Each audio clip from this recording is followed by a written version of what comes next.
Fox Sports. We are Baltimore.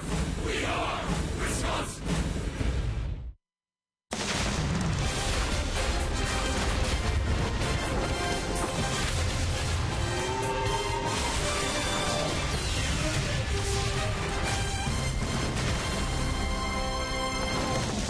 It is the last game of the homestand. We're going to miss Milwaukee, Wisconsin. It is a beautiful night for baseball here. The Royals and the Brew Crew, game 2 of this 2-2 series. We're going to Kansas City after the game tonight to play 2 more with Kansas City. It's a little cool right now, so even though we have blue skies up above, the roof is closing up, ready for first pitch. And hi, everybody. We welcome you from beautiful Miller Park. Great to have you with us. Alongside Bill Schroeder, I'm Brian Anderson. Sophia Minard is our reporter tonight, and we are set for game 2 of this series with the reigning American League champion Kansas City Royals. Brewers know they got to get some offense going. Last night, they struggled in all facets of the game. Had a little rally, though, late, Rock, and one of the guys who led the charge was Jonathan Lucroy. He continues to be a centerpiece of the offense and hoping to get back on track. Yeah, and if the Brewers hope to get any consistency with their offense, Lucroy is going to have to be a big part of it, just like he was last year, right in the middle of just about every rally. But as of late, he's starting to swing the bat a little bit better.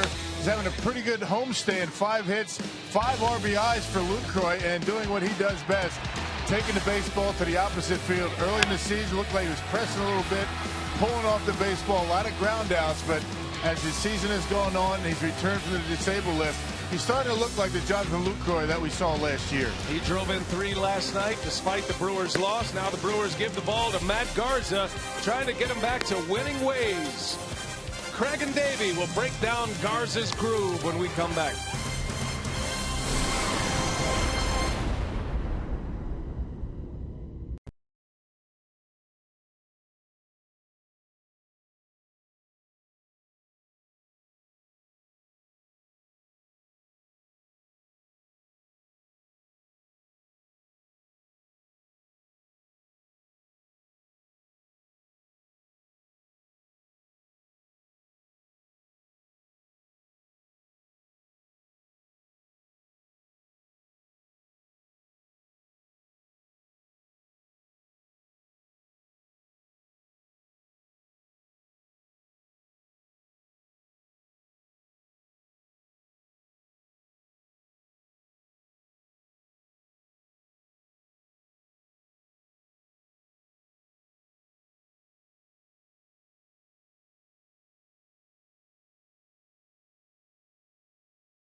All your home improvement needs. By Toyota. See where Toyota takes you. Test drive one at your Toyota dealer. Toyota, let's go places. And by Miller Lite, the original light Pilsner. Cheers, it's Miller time. Matt Garza on the hill tonight for Milwaukee against 6'10" Chris Young of the Kansas City Royals. He's been around the league for a long time. First year with Kansas City and off to a nice start right now, looking for win number 6 on the season already. Craig and Davey back on board with you. Our focus, though, on the Brewer hurler tonight, and that is Matt Garza. He's put together a nice string of success, and a lot of it has to do with keeping his control. Over the last 2 starts, he's not given up any walks. Well, and that's very important because that means he's had good command. He's been aggressive, because when you have good command, you keep the ball from the middle of the plate, so you don't give up a lot of home runs or a lot of hits. But with Matt, with this Kansas City Royal team, he's going to have that, hopefully can attack that strike zone, especially inside, to keep them honest and use that breaking pitch to keep them off balance. Last 3 outings, of course, it all started with the 5 innings in relief in that 17-inning game. So Matt Garza gets the assignment, trying to be the stopper here tonight as Milwaukee has lost 3 straight, trying to close out the homestand with a win.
For baseball tonight, the Brewers and the Royals. And Brewers baseball here on Fox Sports Wisconsin, presented by Potawatomi Hotel and Casino. Book your stay now. 61 degrees. That's why they closed the roof. They've got a magic number at 65 degrees, I think. So we're all set up tonight on a Tuesday night. The Brewers will hit the road after the game. They will fly to Kansas City, 2 there, and then 3 in Colorado. Matt Garza ready to go. Superstitious as always as he leaps over the line, and he's hoping to keep it going here for the Brewers, trying to win here against Ned Yost and the Kansas City Royals. 12 seasons as a big league manager. He's been the skipper of the Royals since May of 2010. World Series manager last year. He's got a very good ball club this year. Royals come in first place. They are 10 games over 500. Ned's Potawatomi batting order looks like this, with Escobar, Moustakas, and Kane, who homered last night. You got Hosmer, Salvador Perez, Alex Gordon in the middle, Alex Rios, Omar Infante, and Chris Young will round out the starting 9 for the Royals. Their designated hitter, Kendrys Morales, on the bench to start this one. Those are the numbers, Rock, on Matt Garza. That one relief appearance might have been the one that jump-started his season. Yeah, started to pitch a little bit more aggressively ever since that relief appearance right here against the Diamondbacks. He's won his last 2 decisions, including that extra inning win. where he pitched 5 scoreless innings. Well, last 3 appearances for Garza. That includes 2 starts, 2 earned runs, and 18 innings of work. Got a no decision last time out against the Nationals. 6 innings, 7 hits. He gave up 5 runs, but only 1 of them earned.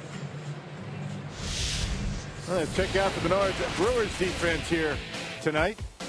You got Peterson, Parra, and Braun in the outfield. Ramos Ramirez, Gene Segura back in the starting lineup. He had yesterday off. Jeanette at second. Adam Linden first. Lucroy behind home plate. And Gerardo Parra continues to play just about every day. He's played a lot in each one of the 3 outfield spots. There you see the umpires. Chris Guccione behind the plate. That's Clint Fagan over at first.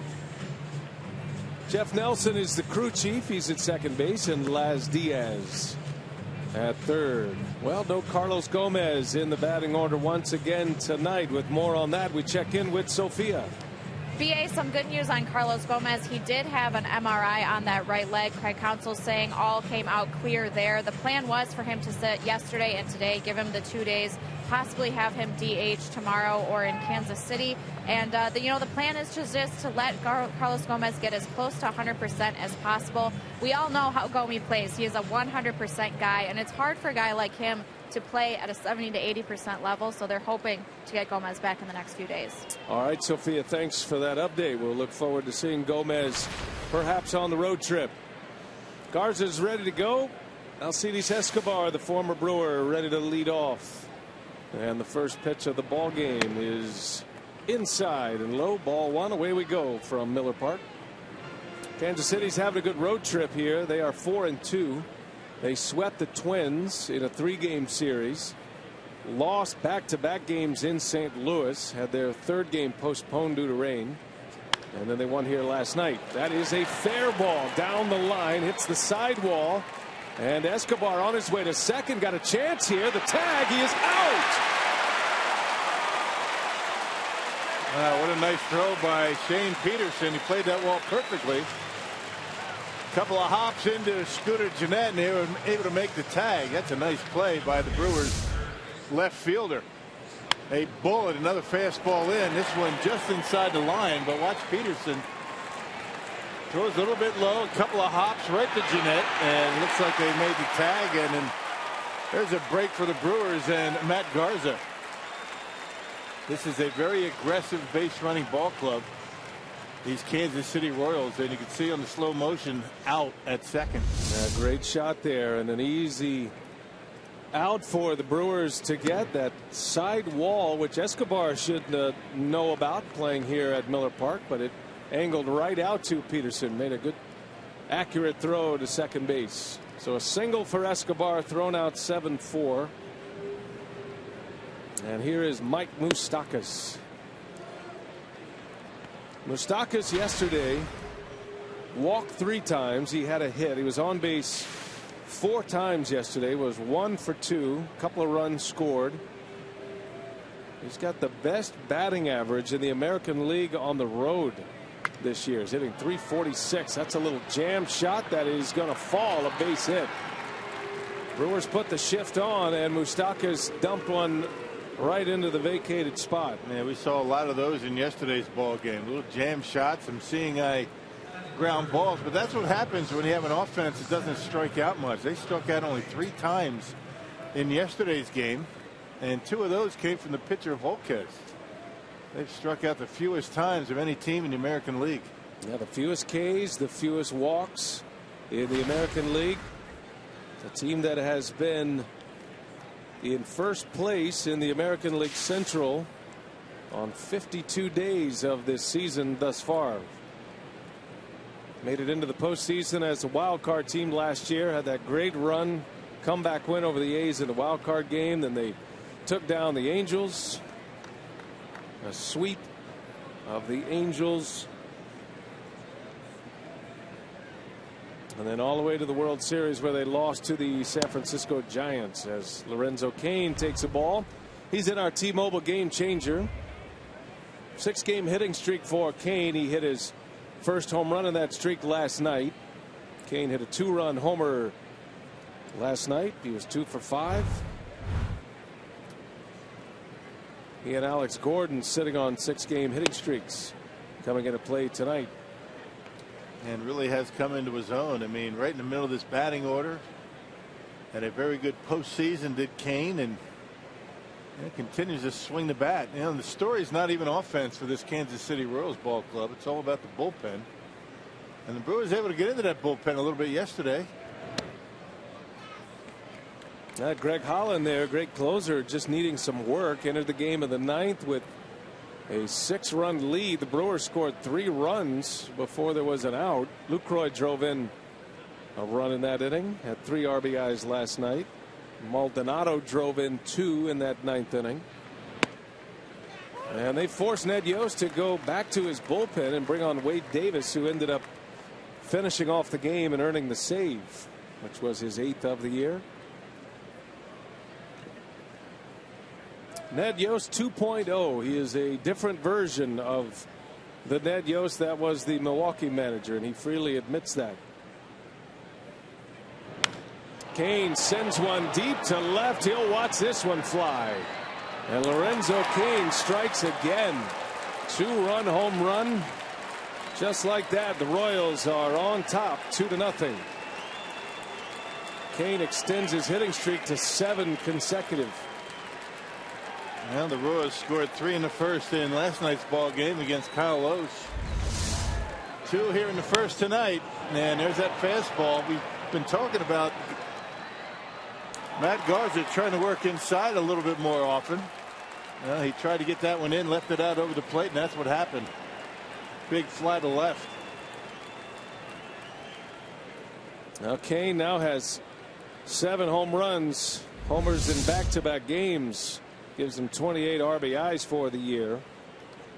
Numbers don't jump off the page at you, especially for a guy hitting 3rd, but just a consistent player. He's got his batting average around 290, plays great defense. He's a perfect fit in this Royals order, especially hitting in front of Eric Hosmer, who comes in at 296 for the season and a high on base percentage.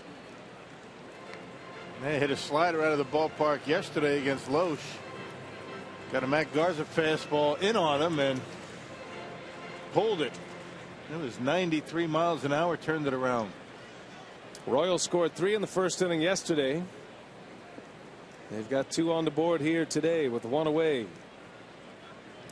And 3 consecutive hits to start it. There's a strikeout, the first out at the plate recorded by Garza. And his first K. 2 away in the inning.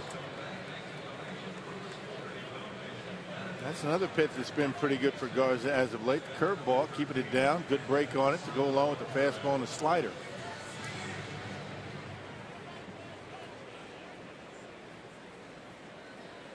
All right, 2 gone for Salvador Perez.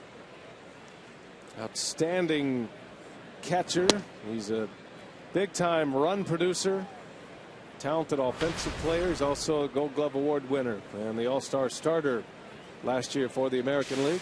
Been to back-to-back All-Star games for the Royals.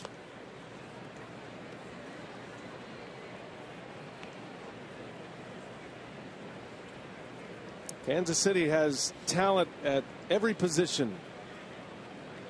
And even a couple of guys that aren't hitting much, Alex Rios and Omar Infante, who hit down in the order.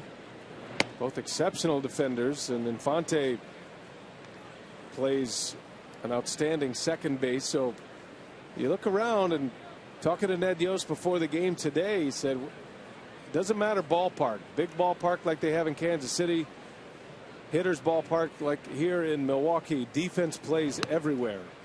And he has a lot of confidence when he looks out from his perch and sees plus defenders at every position. They have 4th fewest errors in the American League with 33 so far this year.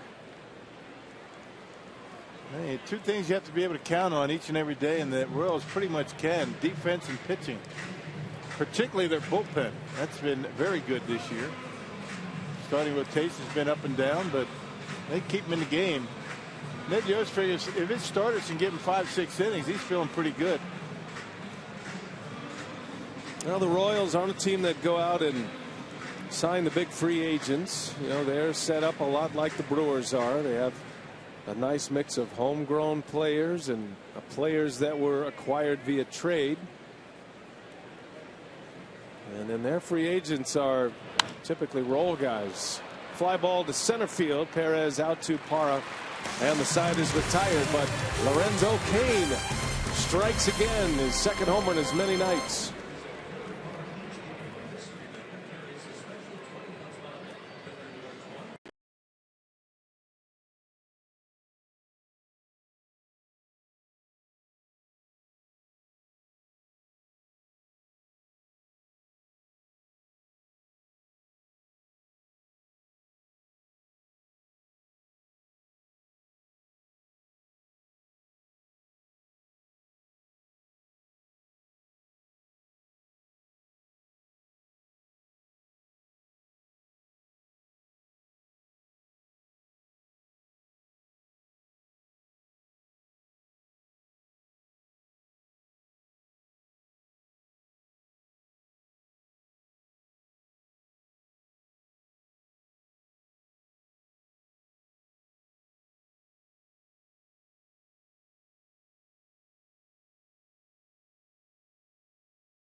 Home run in the first off Matt Garza. Craig Counsell's team will have to play from behind once again. Counsell and the Brewers with a record of 24-41. And let's take a look at his Potawatomi batting order tonight. Get Parra leading off again with Lucroy hitting second, then Braun. Middle of the order is Lind, Ramirez, and Jeanette. Segura, Shane Peterson, and Matt Garza round out the starting nine against the tall right-hander at 6'10", Chris Young, and he has had a bit of a resurgence in his career the last two seasons. It's a hard thrower. I mean, he used to be a hard thrower, not so much anymore. He's going to get it about 90 miles an hour. And the first start he made was in May 1st. I mean, he was in the bullpen initially. Made 6 appearances out of the bullpen. 7 starts now, and a .225 earned run average. Good numbers for Chris Young. The Royals, the only team that would give Young a major league contract. That's why he signed with Kansas City, even though they were pitching rich. As he deals Parra strike one. He was the comeback player of the year in the American League last year, pitching for the Mariners last season. And Parra whistles one, but right at Escobar, who was slightly shifted over toward the bag. Hard hit ball, but an out to show for it. Yeah, same defense as in yesterday's ball game for Kansas City. Pretty consistent group out there. They play just about every day. Your Menard Royals defense. Gordon, Kane, and Rios in the outfield. Moustakas, Escobar, Infante, and Hosmer from third to first. Salvador Perez behind home plate. The Gold Glover Alex Gordon out and left. There's Lorenzo Cain roaming center field. He and 7 other Royals are the leading vote getters for the American League All-Star team right now. So that defensive chart we just showed you, other than Alex Rios in right field, that is the All-Star team in the American League right now. Lucroy takes a ball. 1 ball, 1 strike to Jonathan Lucroy. Rios probably feeling left out of the party a little bit. Yeah, well. At last check, he was 4th. And a couple of guys you'd figure that hitting in the low 200s, and Infante leading the voting at second base. I wonder if that's going to hold up. We got another couple of weeks left of voting. 2.5 weeks. Royals fans have been voting often. It's all internet voting this year. You can vote at MLB.com as Lucroy slightly off the end of the bat, and Cain will run it down for out number 2. Yeah, for Chris Young, it's basically 2 pitches. Every now and again, he's going to throw a changeup, but not all that often. If he throws one, it's going to be to a left-hander, Adam Lind or Peterson. Scooter might see one, but basically 2-seam fastball, touching 90 maybe, and a very good slider. Slider's his out pitch. He's got over a decade in the big leagues, but he went 2 years between major league appearances from 2012 to 2014. He is a Princeton man. He's an Ivy Leaguer, and he's been able to make the necessary adjustments to extend his Major League Baseball career. He's 36 years of age. He won 12 games last year, had a 3.65 ERA for the Mariners. He's putting together his best season of his career this year. Made an all-star team with the Padres once. Came up with the Rangers. You see where that fastball is sitting. 86, 87, 88 miles an hour. Not very much on the fastball, but very effective. He's been able to locate it well. 2-1 to Braun. And a high fly ball right field. Backing up is Rios. And he's got it just in front of the fence. 1-2-3 inning. The Brewers go in order. We head to the second. 2-0 Kansas City.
Hotel and Casino, the Brewers trailing 2-0 here, but Matt Garza, despite his struggles this season, has been at his best over his last 3 outings. He's gone 2-0 with an earned run average of 1, and Craig Counsell said the biggest difference for Garza has not been so much mechanically, but maybe mentally. He said that Garza's been pitching with a lot of conviction, that he's just decided, even prior to that relief outing against the Diamondbacks, I'm just going to pitch to my strengths, stick to what I'm good at, and stick to my game plan. And he said most of all, he's believing in it and pitching with conviction. And he said sometimes that's half the battle, gaining that confidence back. Well, the Brewers certainly need him.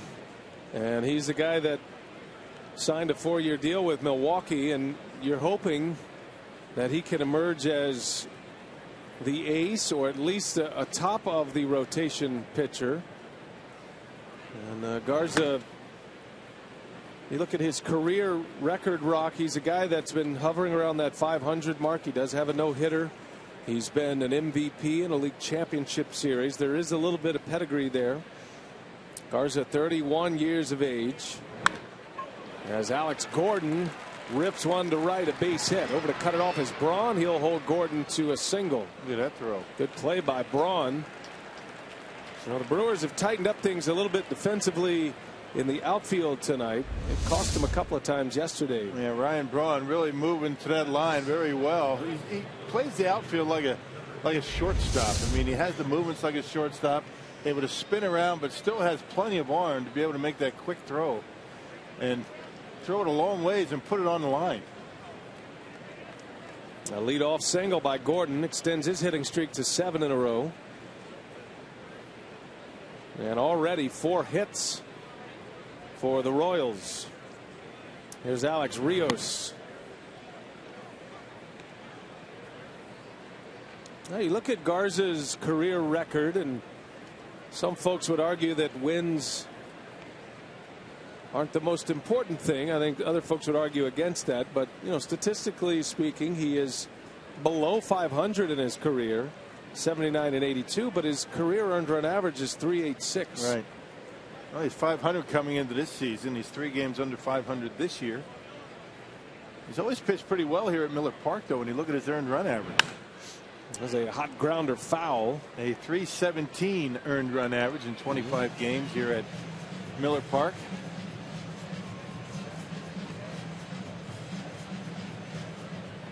Well, he is typically keeping his team in the game, you know, keeping them, if not with the lead, then within a couple of runs. The one game this year that really hurt him and what busted up his ERA was a game at New York against the Mets. He gave up 10 earned runs in 3 1/3 innings. And those are hard to come back from. So he's just been so-so for the Brewers this year. He hasn't been great. He's had moments of excellence. That game against the Twins, one of his better games of the year, went 7 innings, gave up just 1 run. Yeah, 4th of the runs he had given up before tonight were in that one start. 40 earned runs allowed, and 10 of them against the Mets in that start.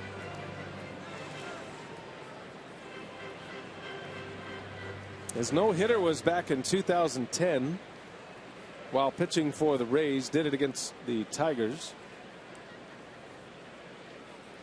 2-2 to Rios, and Garza trying to keep Gordon close, just to let him know he's thinking about him. Royals are very aggressive on the base paths, whether it be the stolen base or trying to take extra bases.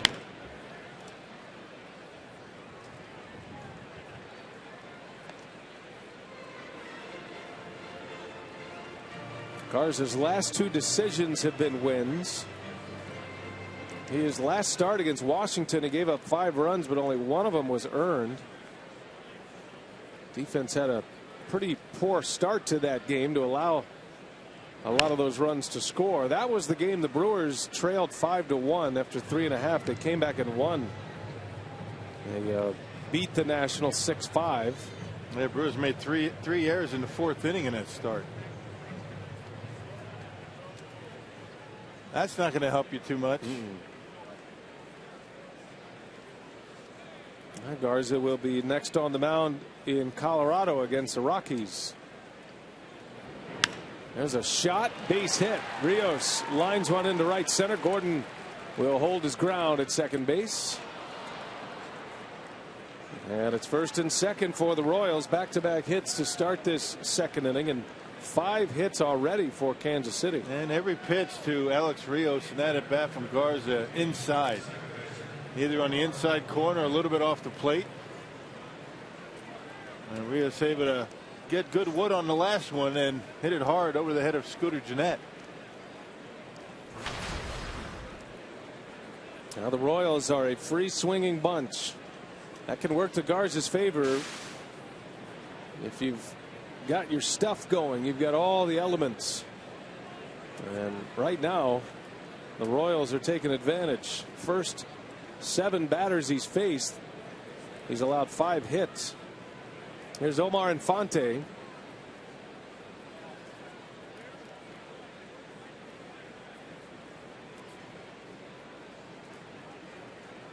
Infante coming in with a .210 batting average, an on-base percentage as alarming at .219.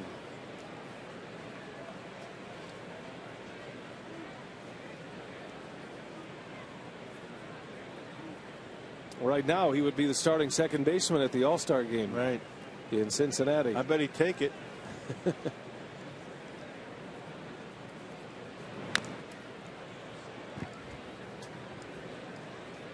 You like that internet voting? I think there's something to be said for fans voting at the park.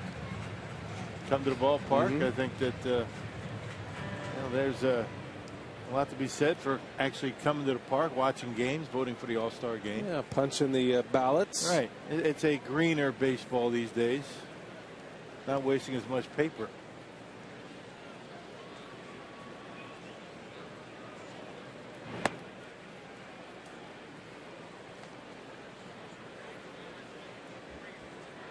Kansas City fans are on the internet voting in bunches this year. Yeah, it's not a popular decision, but for me, I'd like to see the players, coaches, managers vote for the All-Star team. As Infante pops it up, Segura waits for it, and there is the first out. I think there can be some fan involvement. I mean, I think maybe for the last player, or because the game counts, it does affect World Series home field advantage. I like John Smoltz's idea. He puts an idea that I wasn't a fan of when I first heard it, but now I'm kind of warming up to it. He pitched an All-Star game that is United States versus world. And no home field advantage, of course. You wouldn't break it up because you'd have players from various teams that could be competing against each other. But a lot like they do at the Futures game. And I think the baseball All-Star game is the most compelling and the most competitive of all of the All-Star games in the major sports. I think if you took the one step of USA versus the world, it'd be a great showcase, and it would be ultra competitive. Kind of like they do in the WBC. They have that in the WBC. Young gets a bunt down. Ramirez goes to third. Out there. Throw to first is wide. Oh, the Brewers had a double play right in front of them. Yeah, good throw by Segura. It's going to be an easy out at first base. It took Chris Young a long time to get down that line because he had to get out of the way. That pitch was in on him. By the time he get out of the box, Gene Segura has a double play at first base if he puts the ball right to Jeanette, and Scooter doing a good job keeping that ball in front of him, keeping it in his glove,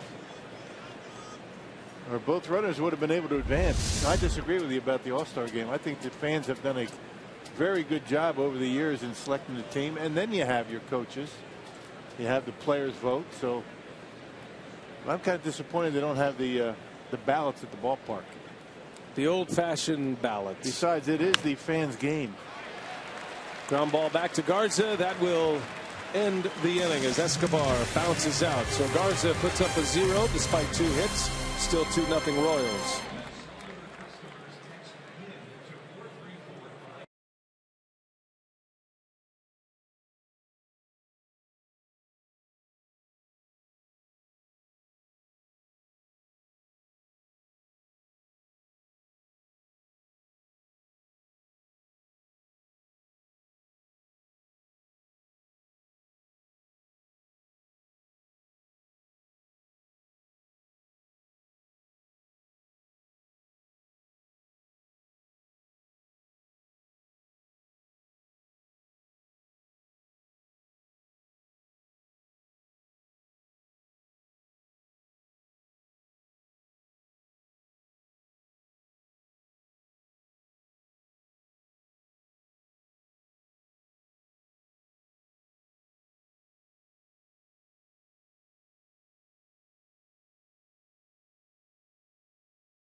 Don't just live, shine. By Piggly Wiggly, the official supermarket of Fox Sports Wisconsin. And by Hupy and Abraham, 800-800-5678. Hupy and Abraham, tell them you mean business. 2-0 Royals on a Lorenzo Cain two-run homer in the first inning. And we head to the bottom of the second. Brewers are coming up. Adam Lind will lead off. Chris Young retired the side in order. It'll be Lind and Ramirez and Scooter Gennett.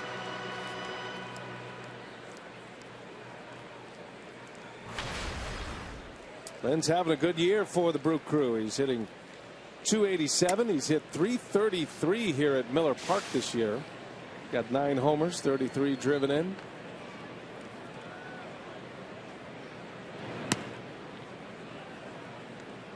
Royals put a big shift on for Adam Lind. Most teams do it. 3 infielders on the right side. It's not that Lind can't use the opposite field. He does, but most of his opposite field hits are in the air to the outfield. When he hits it on the ground, he usually pulls it.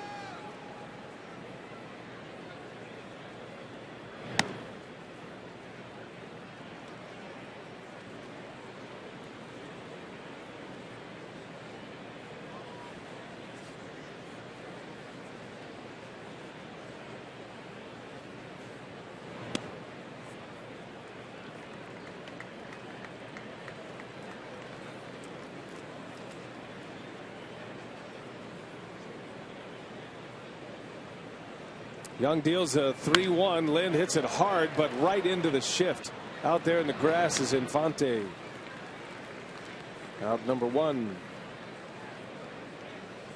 That'll bring up Aramis Ramirez. He is on our Powerball home run leaderboard. Ramirez with 7. 3rd on the club. Braun still leads the team and is 8th in the National League starting play today.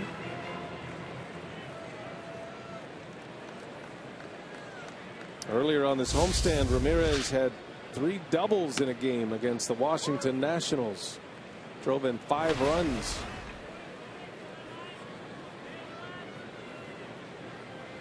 Took the collar last night, did Ramirez. He was 0 for 5. Narrowly missed a home run in last night's game.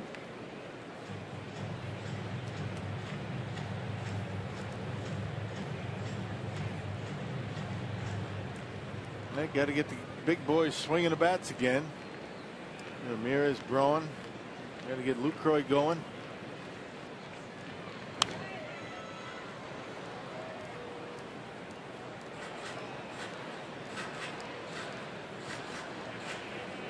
Ramos been showing signs of snapping out of it. Had a 3-hit game, 3 doubles as a matter of fact. That was against the Nationals. 0-2 pitch to him is inside. Well, Ramos knows the possibility of a trade is out there. There are a lot of teams that would like to have his bat in their lineup. The team that has come up the most, the New York Mets. But he takes it all in stride. He knows that's always there. A little pop up into shallow right second baseman Infante in the grass for the second out. Now, this time of year where teams that are not in contention, I think every player is thinking about possibility of being traded. Guys think about in the clubhouse who's going to be traded. You know the Brewers are looking to make some trades at this point. It all depends on if it's going to be worth it for the Brewers or not. Get some prospects. Build for the future. Yeah, Doug Melvin has his army of scouts out scouring prospects. You can make a quick reset.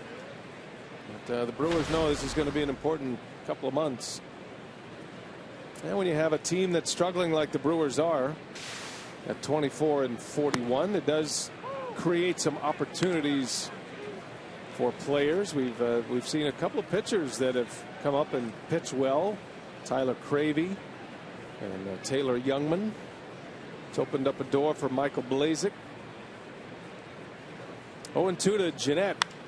In the air, center field, hit well. Cain on the run. And he'll run it down. And that'll be a 3-up, 3-down inning for Chris Young. He's got 6 in a row in the books.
Game set here with the Royals, going to Kansas City to play 2 over the next couple of days. Pleased to be joined now by the head coach at Marquette, Steve Wojciechowski. Just in case you didn't know, check this out. Yeah. Spin for me, Wojo. Turn around. How cool is that jersey right there? Wojo.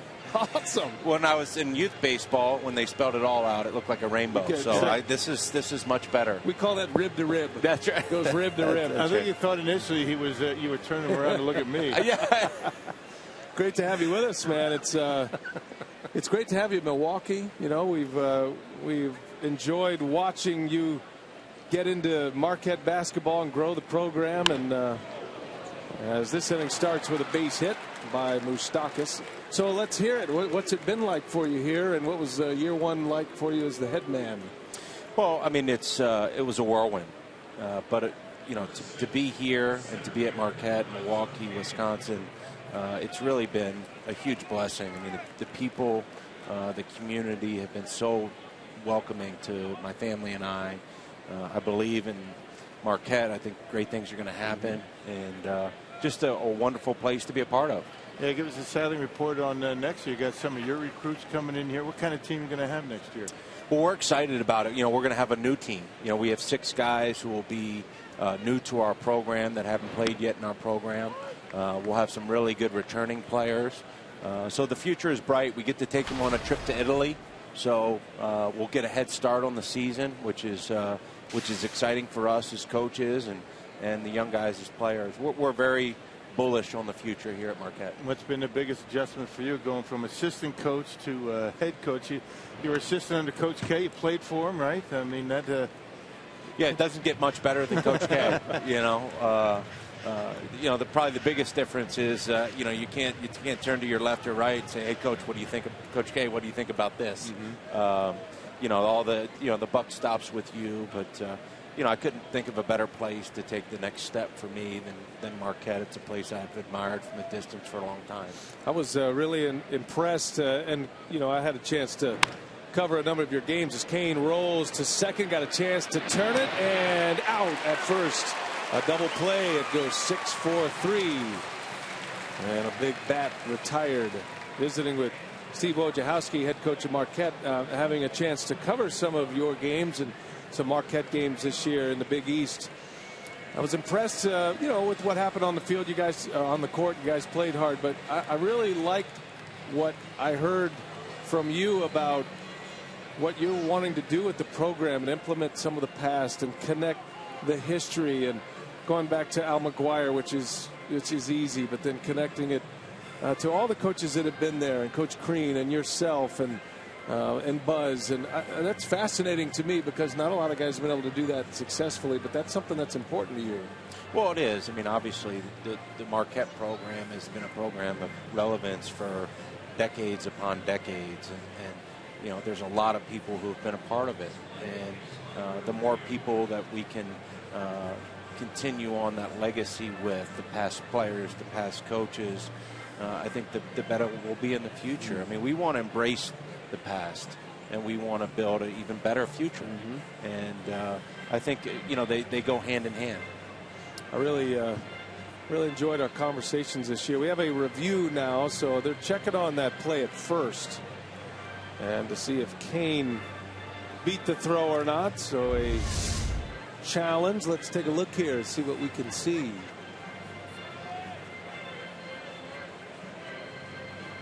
This might get overturned. Yep, looks like he may have beat it. Yep, and the call comes down that he did, in fact, beat it. Are you a fan of a replay challenge in baseball? Would you like to see something a little more along the lines of college basketball? You know, in college basketball, it seems like now the officials are going to the monitor so often. And I'm a proponent of getting it right, but as quickly as possible. Yeah. And so I want, you know, if it means getting the call right and putting the team in a position to win that should, then I'm all for it. Let's just do it as fast as possible. I imagine doing it in basketball, that's got to affect your flow, maybe momentum. I mean, when you stop the clock like that, you give guys a chance to catch their breath a little bit. I mean, that affects the game.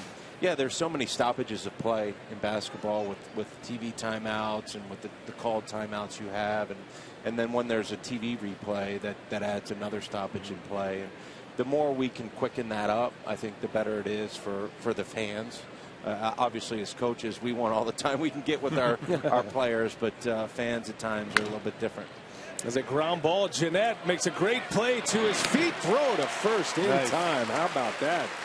Retiring Eric Hosmer, and the second out of the inning. Take a look at this one. Yeah, Scooter showing good range going in the hole. Not only able to keep the ball in his glove, but jumps up and able to make a good throw to first base.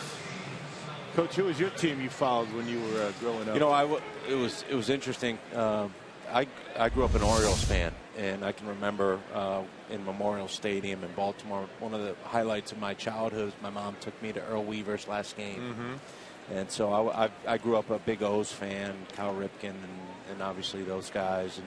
And but you know, my family and I have adopted all the Milwaukee teams, the Brewers, the Bucks, the Packers, and so it's been fun, especially having young kids. They shape your view of the world for sure. Did you happen to be around the Orioles maybe on April 15th of 1987? Were you a fan back in those days? Yeah, I was always a fan. My mom was like the detail where How old were you in '87? In '87, I was 11. Okay, 11. Yeah, all right. It's the only no-hitter in Brewers franchise history. It was against Baltimore, and he called it. Yeah.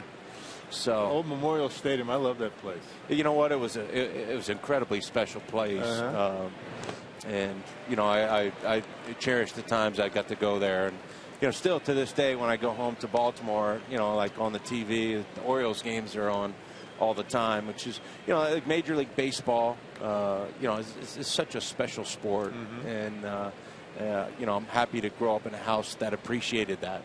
A lot of basketball coaches are great baseball fans. That's one thing I noticed. Obviously, the schedules work, and when you're trying to relax and take a little downtime, which there isn't much of as a collegiate basketball coach, you get a chance to come out to the ballpark. How often do you come to Miller Park? You know, as often as we can. I've been a couple times this year. I mean, this is a great ballpark. Yeah, it is. I mean, and it's a great place to watch a baseball game. And you know, I'm a fan of the home teams. So I've been out here a few times with my family and then some different Marquette events. So it's a great place to visit. I notice you threw out the first pitch today. And not everybody who throws out the first pitch draws the catcher as the manager. Craig Counsell was out as your first pitch catcher. That was a special moment. We appreciate you being here, Wojo. Looking forward to great things. You're a terrific coach, and we're glad to have you in this market. Well, I'm thankful to be here. I appreciate you guys having me on. Good luck. Thank you very much. It's always fun to get him mic'd up. Thank you. I especially love when he's mic'd up during basketball games. I have a little better voice now.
Bottom of the third, and it'll be Gene Segura to lead off.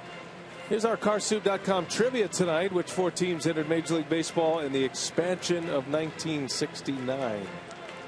It's a good one tonight. Courtesy of Brian Mikologic. Segura leads off. He'll be followed by Shane Peterson and then Matt Garza. Bottom of the order coming up. Chris Young has retired 6 in a row.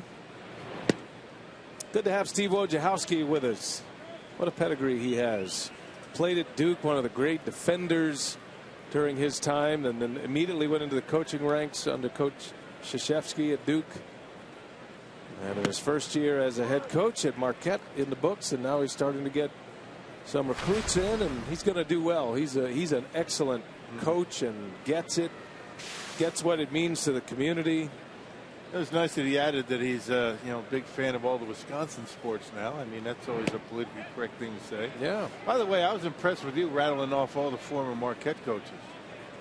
Right off the top of your head. They're pretty legendary guys. I would expect you to do that for the University of Texas or something. Come on now. Abe Lemons and Rick Barnes. That was good. I enjoyed covering Wojciechowski this year. I tell you what, we'd go in and all these Marquette games we do, you always go in and you talk to the coach before the games, and his theme was constantly about the program and where it's headed and big picture and how to put parameters down to do it right as Segura strikes out. He threw out the first pitch today, and you got a pretty good place in the region when you draw the manager as your first pitch catcher. Pretty good form. Not bad. Wojo is working with John Shelby, terrific former Baltimore Oriole. There's Craig Counsell. Caught the first pitch today. 2 leaders. That'll be a good picture. Counsell guy, he enjoyed that himself. Counsell's a big fan of the sports around here. Big collegiate basketball fan as well. Notre Dame guy, but he loves Marquette basketball and can be frequently seen watching games. There's a base hit, the first of the night. Shane Peterson, the 8th place hitter for the Brewers, delivers with a single here with 1 away in the 3rd. Up a 1-strike fastball from Chris Young, and Peterson doing a good job banging it right back through the middle. Didn't try and pull it. And you really got to wait back on Chris Young these days. He used to throw a power sinker back in his younger days, and he's throwing his slider about 80 to 82 miles an hour. That's typically where most pitchers throw their curveball. Not throwing hard at all. You got to wait back. Matt Garza now.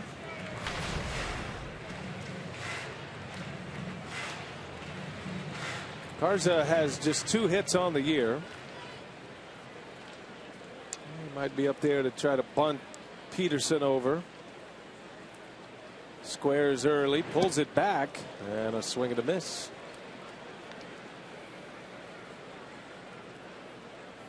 And Brewers working that every day. Early batting practice. Marcus Hanel out there throwing to the pitchers, and part of the routine is the old butcher boy working on that idea is try to hit it on the ground somewhere.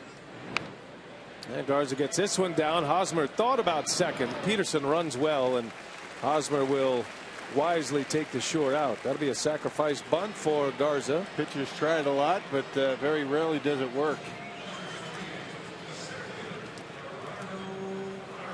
Third sack of the year for Garza. Sets up Gerardo Parra with a man in scoring position.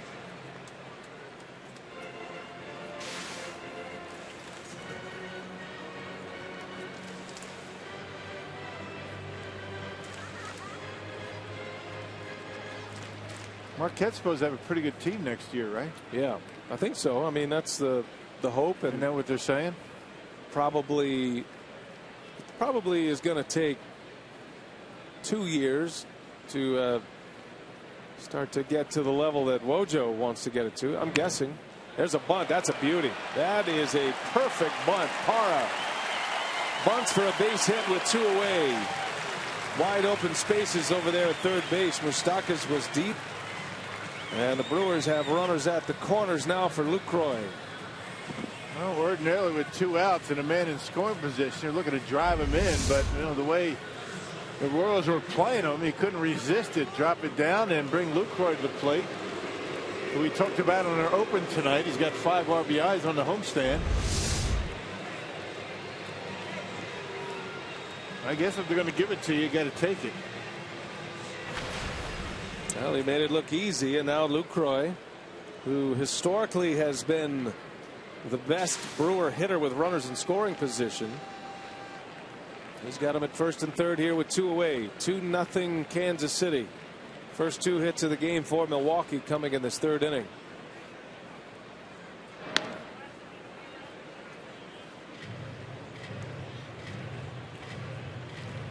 Lucroy's driven in 5 on this homestand.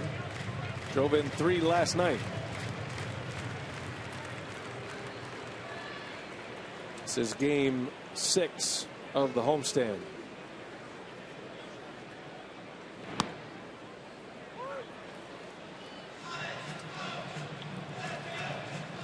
It's interesting looking at the statistics for Chris Young against right-handed batters this year. He is holding right-handed hitters to a 134 batting average. Just impressive numbers. Throughout his career, he's held right-handers to just a 214 batting average. So he is way better this year than he has been throughout his career.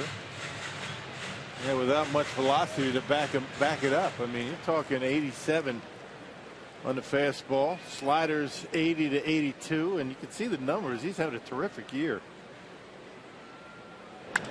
Lucroy, center field, sounded good. Kane going back. He's at the wall, and he makes the catch. Lorenzo Kane takes a hit away from Lucroy. A leaping catch up against the wall, and the Brewers strand 2 have come up empty. This club can play some D. Terrific catch by Kane.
The Brewers will return home next Tuesday to start a 3-game set against the first place New York Mets.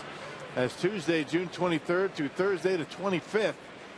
To reserve your spot, call 414-902-4000 or go to Brewers.com today. Now the Mets with a 1.5 lead in their division over the Washington Nationals. Mets have Matt Harvey on the mound today. Alex Gordon will lead off for Kansas City. Gordon lined to right, a base hit. His first time up. Royals have 6 hits already. Brewers are on a string of matchups with contending teams. Royals lead their division. A win tonight and the Twins' loss will give the Royals their largest lead in the division at 3.5. They're 2.5 up right now. They've been 3 games up as their high water mark. Another one line to right. That's down, a base hit. Alex Gordon is 2 for 2. And a leadoff single just like the second inning. That's the 4th consecutive inning that the Royals have had their lead man reach. They don't swing and miss too much. I mean, they might foul some off, maybe some foul tips, but they do not overswing. They stay on the baseball, and even when they don't hit the ball all that well, they end up getting base hits. At least they have in this series.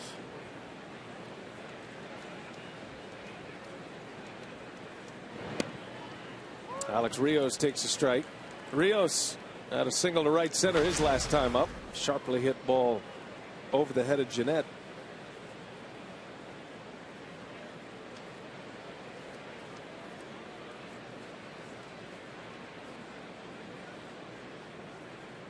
Brewers are in a stretch right now where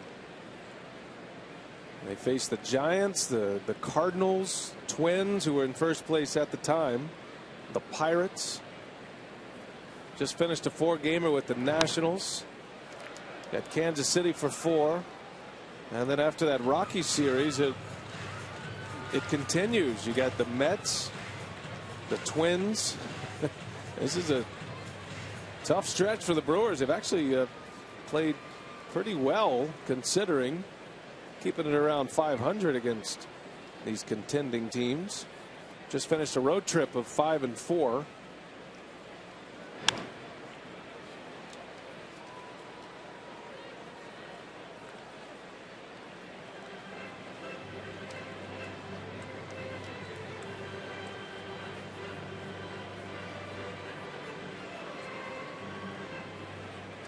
Kansas City had a little run of 4 wins in a row. Started with a win over the Rangers, and then they swept the Twins at Target Field and regained first place. They came into that series a game back. There's a called strike 3. Rios is rung up. Yeah, good breaking ball in the outside corner. Remember last time out, Rios got nothing but pitches inside. Same thing early in the count, but goes away and fools Rios. That one able to catch the outside corner.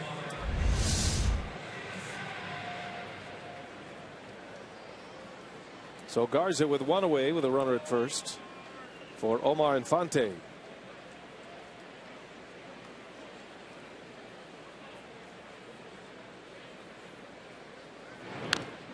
One thing about the Royals schedule that jumps out at you is the fact that they have had 3 games postponed due to rain, which means they have 3 makeup dates in place. 2 of them are going to be in July.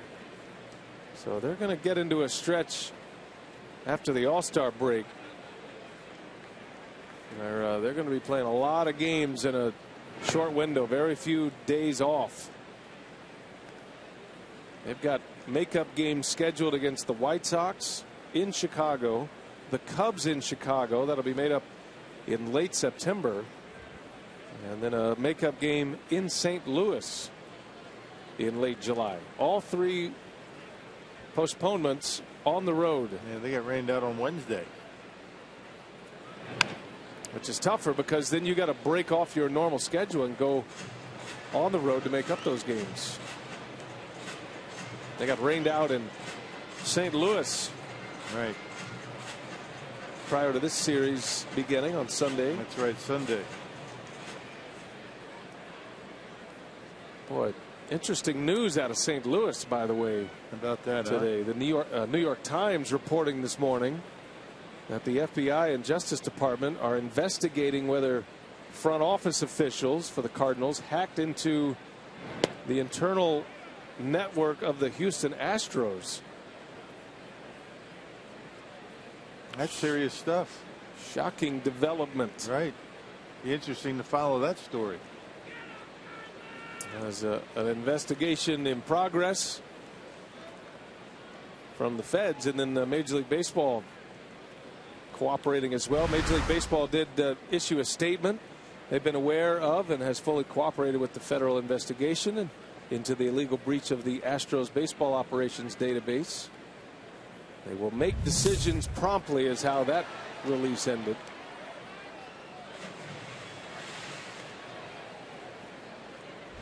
Cardinals responded with this statement, and they have fully cooperated with the investigation. Will continue to do so, and they are not commenting any further, and that's probably a wise choice. We'll have more information on this story as it is released. It is certainly something to follow. Ground ball back up the middle and a base hit for Infante, and on his way to third goes Gordon. The throw gets away from Ramirez. Yeah, it's a very aggressive base running by Alex Gordon, one of the better throwing arms in all of baseball in center field. And just wasn't able to get the throw that he wanted. A couple of hops instead of that one hopper into Ramirez. You couldn't handle it. You're not going to see too many base runners take the extra base on par like this. Now, if Ramirez is able to handle it, might be close.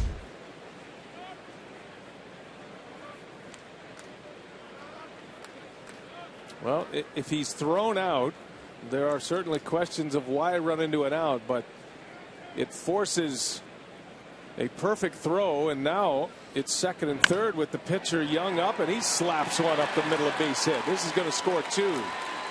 Chris Young, his first hit of the season.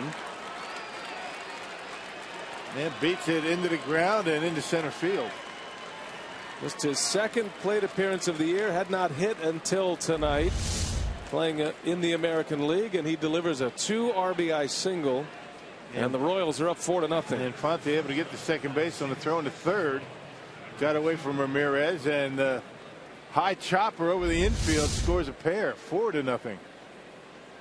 Well, bottom of the order getting it done for Kansas City.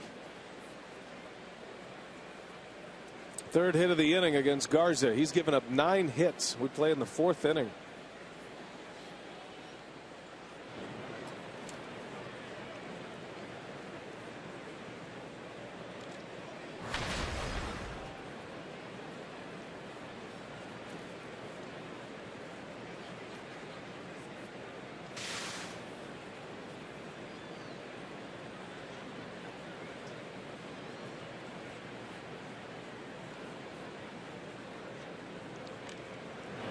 Escobar takes a strike.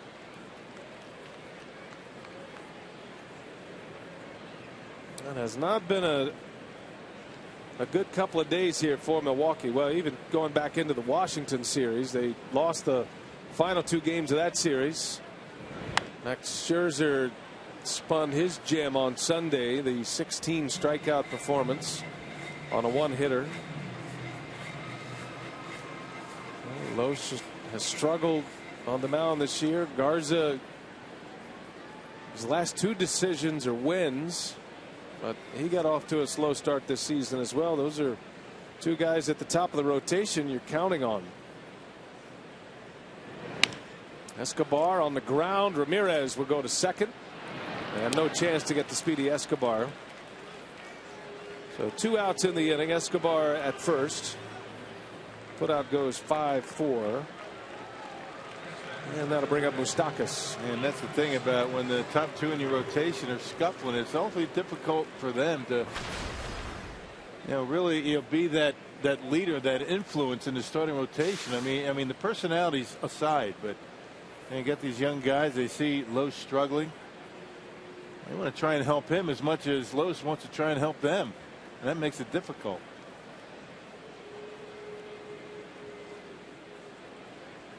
Moustakas now with 2 away. He's 2 for 2. Upped his road batting average to .358.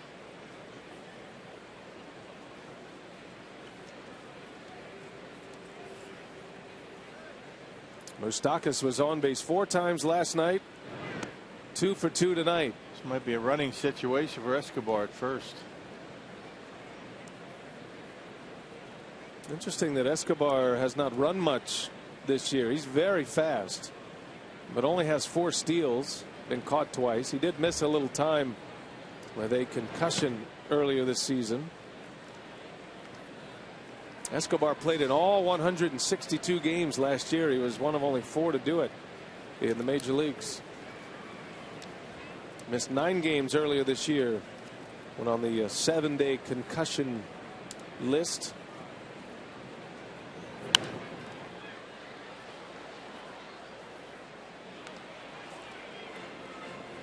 And most of these guys in his starting line for Kansas City play every day.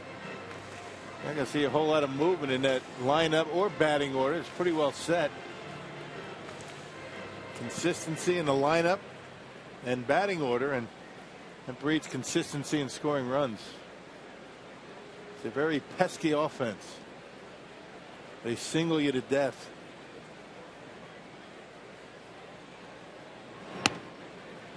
And they make you work for every out. They don't give up many outs. Moustakas works it to 3-1.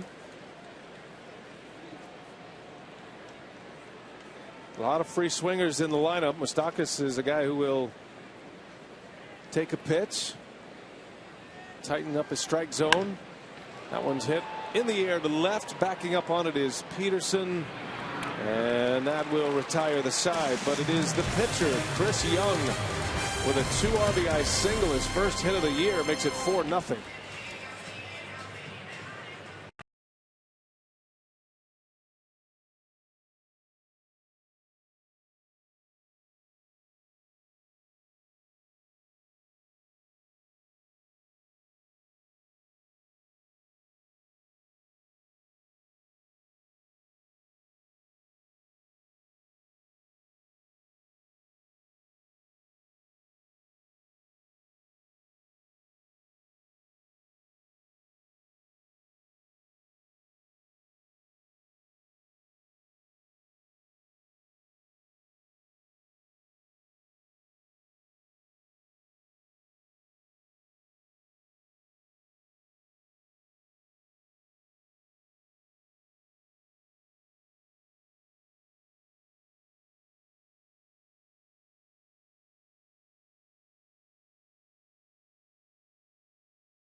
Inning. In today's game, we are participating in the home run challenge. Every Brewers home run in this game raises $12,000 for prostate cancer research. You can make a pledge by going online to homerunchallenge.org. Brewers would love to make a few contributions to that. Chris Young's working on a 2-hitter through the first 4 innings. Both of those hits came last inning, or the first 3 innings, I should say. Peterson had a clean single to center, and then Parra had a bunt single. Yeah, some home runs with a couple of men on. The Brewers need to start exploding offensively. It's going to come at some point. They're due. Looked like they were on a roll a little bit in the ninth inning in yesterday's ball game. Bottom of the order, were able to get something going, scoring 3 runs in the ninth. But it ended quickly. Wade Davis closed it out. Braun fouls it away. Now the Brewers brought the tying run to the plate last night. Down 6 to start that inning. The 3-4-5 coming up. Yeah, Braun struck out. Davis was impressive, though. He's usually the setup man for Greg Holland. Worked in reverse last night. Holland gave up 3 earned runs and 4 hits, did not record an out. And before that, he'd given up 5 hits all season. Right, in 15 games. Right. In 15 games, he'd given up 3 earned runs. He gave up 3 last night with no outs. Outstanding closer of the Royals. Braun into center field, hit fairly deep, but Kane is there. 1 away.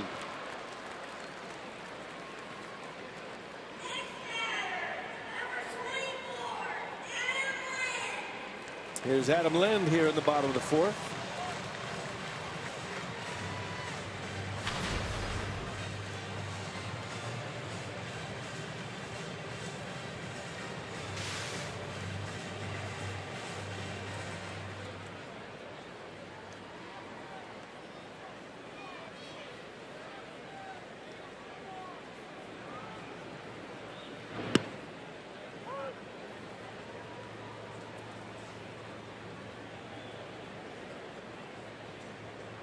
Lind on a good streak right now, hitting over 350 since May 29th. He keeps those streaks going for a while. Got a couple of homers during that stretch, 14 RBIs. 6 of his 9 homers have come here at Miller Park this year.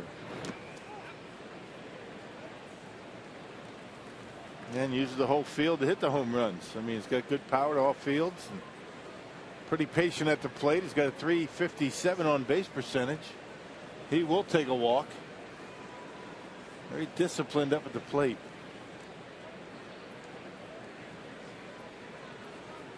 Two balls and a strike, and Lind on the ground. Escobar ranges over, he spins and throws him out. Man, he makes it look easy. And knew he had some time. And knew who was running. Adam Lind doesn't run all that well. And watch Escobar.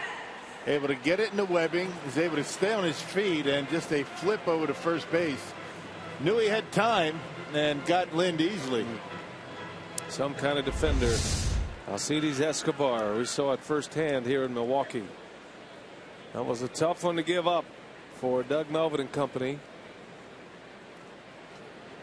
Trading 4 players to the Royals for Zach Greinke prior to the 2011 season. Greinke was outstanding in 2011, the year the Brewers won the division. Escobar, Kane, Jeremy Jeffress, and Jake Odorizzi were the 4. Ramirez flies out, and the Brewers go easily in the 4th. 4-0 Kansas City. To the 5th we go.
Hit a 2-run homer in the first. And then our Columbia St. Mary's worth another look. Jonathan Lucroy almost hit one out of here for a 3-run homer. Kane leaps and makes the play. Probably wouldn't have had enough legs to get out, but it certainly would have been off the top of the wall. Kane is fearless. He had that one measured the whole way. He knew right away what he was going to do, where it was going to end up, and was able to haul it in. Still has one of the greatest catches that I've seen in this job as a Brewer. Remember that catch he made in Cincinnati? Face first into that chain link fence in front of the scoreboard. I mean, he kamikazed into that fence and made the play. It was something. Roller out to Segura. Knows he's got to hurry and makes a play for the out. Kane is retired. Hey, Weisler's Saloon and Eatery in Cedarburg is tonight's Tavern of the Game winner. I've bellied up there a couple of times. I'll tell you that. That's a emphasis good spot. On the belly. Yeah. If they call the Brewers in the next 24 hours, they get 40 Miller Lite beer pen tickets to a Brewers home game this year. This offer courtesy of the Tavern League of Wisconsin and Miller Lite. Weisler's. Yeah, their tables are far away. They get further and further away. I love Cedarburg. That's one of my favorite little towns. Yeah. We used to spend a lot of time there with our buddies from Miller Coors, or just Miller back then. Keith Reed. Fly ball to center. Parra makes the catch for the second out. Yeah, we'd have a few trivia contests and all kind of stuff Rock created for us to do. I'd be mingling with the folks, testing the product while you were actually doing the trivia contest. That's how I do remember that went down. It was, Rock would jump up on the stage or the bar or whatever to elevate himself, and he'd announce, "These are the plans for the night. Here's Brian Anderson. I'll be over here in the corner. I'll have a beer." Yeah. That was a good game. That was our responsibility. I mean, that was what was expected of us. Right. I didn't do it because I wanted to. I enjoyed it thoroughly. Watching you in amongst your people. I just had arrived in Milwaukee. That was great fun. Salvador Perez with 2 away. Keith Reed's got a spot up in Cedarburg. A restaurant bar, the Stilt House. Remember when we went to the Strawberry Fest that one year? Right, yeah. Keith Reed put us out there in the middle of the black asphalt. It was about 100 degrees. We both got a little sunburn that day. There's a broken bat, and Jeanette will make the basket catch to end the inning. We didn't need any strawberries, though. Yeah, a couple of tomato heads.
Hotel and Casino the Royals with a 4-0 lead here in the 5th.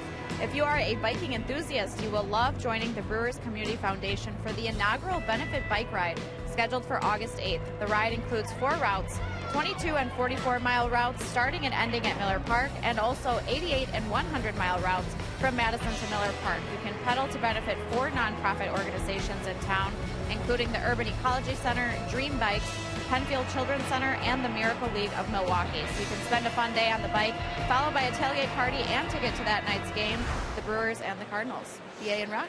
All right, thanks, Sophia. Sounds like a lot of fun. Speaking of cycles, by the way, there was a cycle today in the big leagues. Brock Holt of the Red Sox hit for the cycle in their win today. Snapped their losing streak.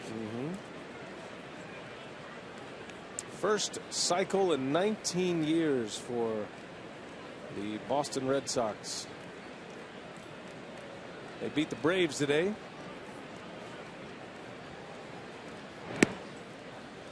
Scooter Gennett takes strike 1 from Young. I was trying to think of the last Brewers cycle. I remember, wasn't George Kataris, didn't he hit for the cycle? Efforting. And then I feel like the last 2 have been catchers. Pop up, foul territory. Gennett is out number 1. That's just a teaser to our Carsoup.com trivia question. The real question: which 4 teams entered Major League Baseball in the expansion of 1969? That would be the Royals and Pilots, who eventually became the Brewers. Over in the National League, the Padres and the Expos. Pilots became the Brewers the next season. Went to the American League after the '97 season. There was a lot of talk at one point that Kansas City would go to the National League. Kansas City and Milwaukee, the 2 teams that opportunity became available.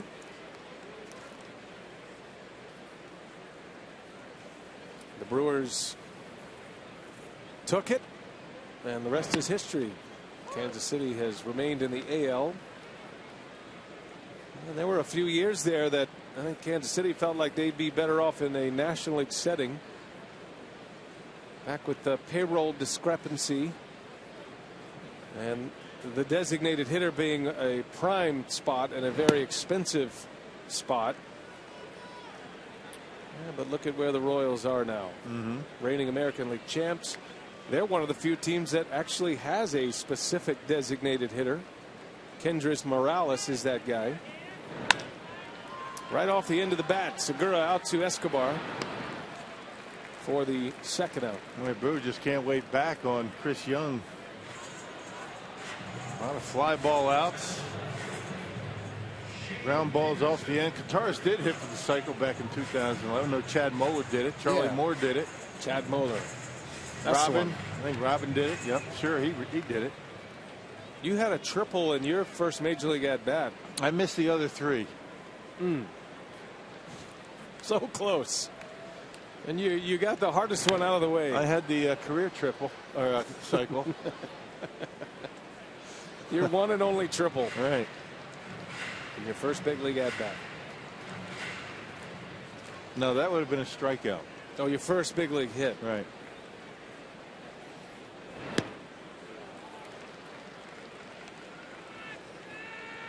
Did you go down swinging? Or? No, we don't want to get into that.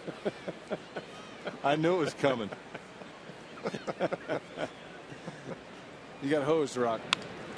There's a little shot off the glove of Young, and Peterson is out. What a play there by Infante. Had to recover and redirect, and he gets the out. These Royals, they are tight defensively. Bare hand pickup, and he just gets Shane Peterson by a half a step. Not even quarter of a step. Inning over. 4-0 Royals.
Nothing. Brewers losing last night and trying to recover tonight.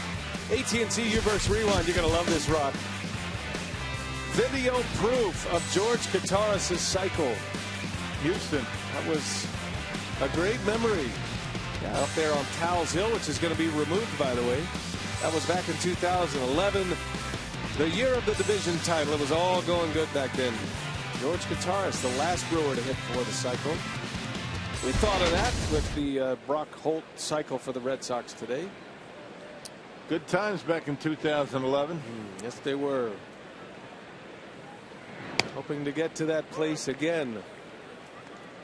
It came at a great price, however. A lot of prospects went elsewhere, and two of them are starring here in Kansas City. Escobar and Kane. Alex Gordon has led off twice tonight. This is his third at bat to lead off an inning. He has singles in his first two trips. Last inning was the first inning Garza did not allow a leadoff hit at a 1-2-3 fifth. Royals got 2 in the first on a Kane homer, and 2 in the fourth. The pitcher Chris Young drove in 2 as Gordon skies to center field for the first out.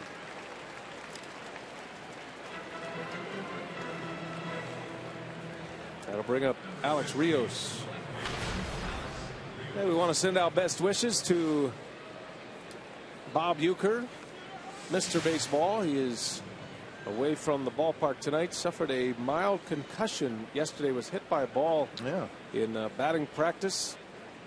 Ricocheted off the L screen and then came back over the cage. And talking to Dale Swaim down in during Royals batting practice, and hope you're all right, Ueck. We miss you.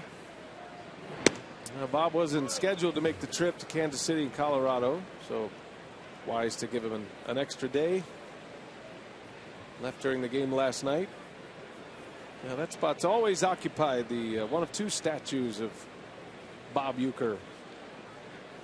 You ever been up there? No, I haven't. It's very steep. Yeah, but I'm planning on it. I was up there for the unveiling. First time I've ever been that high at Miller Park. Still a great seat, though. Perfect spot for you. There's a swing and a miss in the front row. There he is. Yeah, up there in the 422, and obstructed view, so they have turned it into a nice little spot to take a picture, make a memory. It's a perfect Instagram location. Garza strikes out Rios. Brewers radio in the competent hands of Joe Block and Jeff Levering tonight, and on the road trip. Joe Block, Jeff Levering, of course Ken Sommerfeld. There they are, the boy wonders. Have you had a chance to listen to Levering's podcast, Brewers on Tap? Oh yeah, it is great. Yeah, he's doing a great job with it. It's kind of you know, the first one was, you know, dragged a little bit back in spring training. What do you mean? It just kind of dragged on, and he was interviewing broadcasters and no, I'm just kidding, Ron. Go ahead, back up. You've been. I was on there. You've right? appeared That's on what the. You were saying. See, when you have nothing better to do, you pick on me. No. First of all, before I answer whether I've listened to his podcast, I've never listened to a podcast in my life. Oh, okay. I don't know how to get to them. Even now, should we have a tutorial? Sure. With 2 outs. So anyway, here's what you do. You can either go to Brewers.com, or you can go to iTunes, and you go to the podcast. You just put in Brewers on Tap, and it'll download it right into your iTunes podcast app every Wednesday as that ball is hammered off the fence. Infante on his way to second with a double. 2-out double by Omar Infante, who has 2 hits tonight. See, I did that. I mean, Jeff told me all about that. I did that, but then I hit the I tapped it, and some other voice was on there. I don't know, it was from MLB or something. I wasn't sure what it was. I was hoping to find his podcast. His podcast is called Brewers on Tap. I know. Okay, and so you You go on there and you subscribe to the podcast, and then every time you open your podcast app, does it cost money? No, it's free. It's absolutely free. All of the guests get paid, though, handsomely for being on a show. Sure. Was that your experience? I think it was on there, right? Is that the one you were talking about that we kind of dragged? Yes. No, it's good. I get it. It's all good. It's all about Brewers, right? It's great. Yep. We listen. You know, it's all about the Brewers. They've got he takes you through the minor leagues. He does a little on this date. There's Young again with a base hit. And trying to score is Infante, and no throw from Braun. So Chris Young, the pitcher, with 2 hits tonight and 3 runs batted in, and the Royals lead it 5-0. What a night for Chris Young. Pitching a shutout. He's got 3 RBIs. 3 of the 5 runs driven in come from Chris Young, who hadn't had an at-bat in the big leagues in quite some time.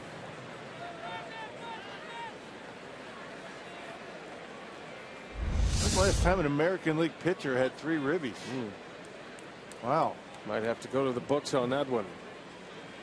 Young spent a lot of years with the Padres, and obviously had his time at the plate, and he handled the bat well. Actually hit .260 one year with San Diego, but as Rock mentioned, he hasn't really hit much. He's had 1 at bat until tonight, 1 at bat since 2012. Yeah.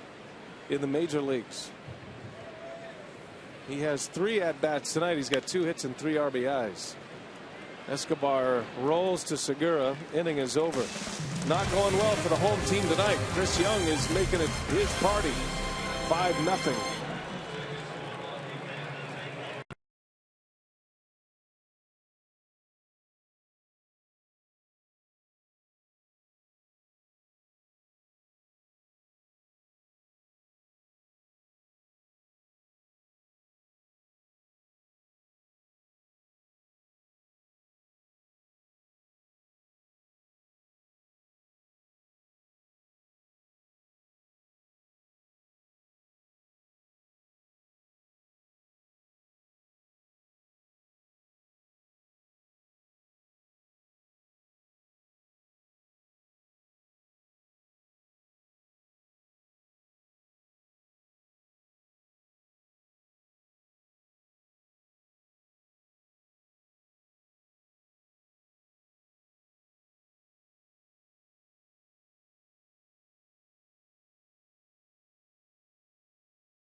Is brought to you by Miller Lite, the original light Pilsner. Cheers, it's Miller time.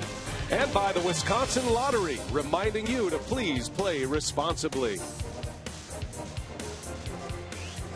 Chris Young is having quite a night. Not only is he working on a 2-hit shutout through the first 5 innings, but he has driven in 3 runs. He's in our Jimmy John's delivery of the game. This 2 RBI single came in the 4th inning and made it 4-0 Kansas City. And then just a moment ago, a line drive to right field, driving in his 3rd run of the game. Back-to-back 2-out hits. And Young and the Royals leading Garza and the Brewers 5-0. Most RBIs by a pitcher in Royals franchise history.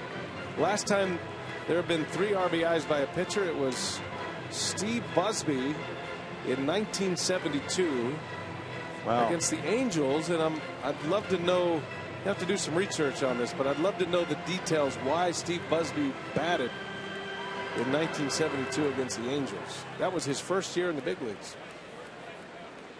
The former all-star pitcher Steve Busby, now a broadcaster with the Texas Rangers.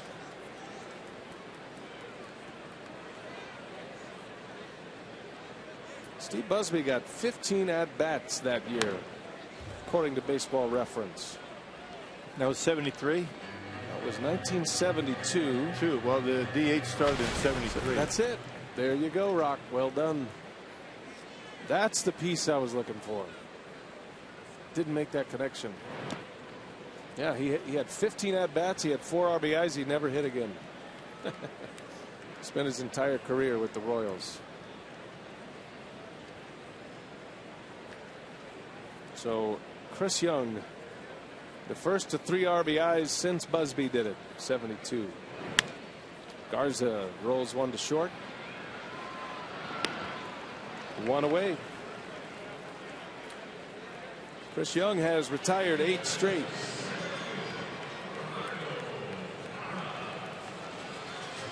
Here's Gerardo Parra.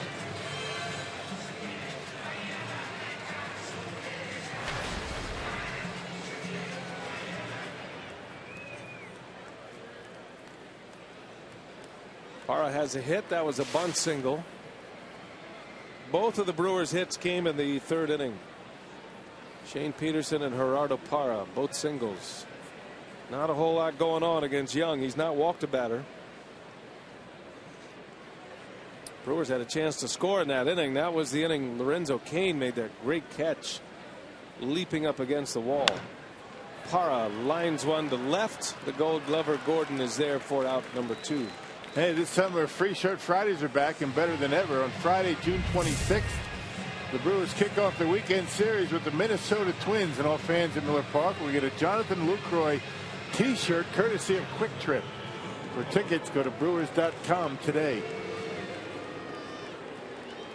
You know, the designated hitter was voted on by the owners in January of '73, so the first season was '74. Okay, yeah.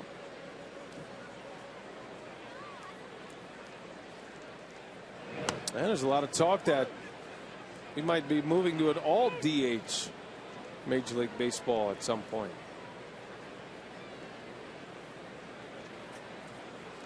It'd be nice to get the rules of baseball uniform amongst the 2 leagues.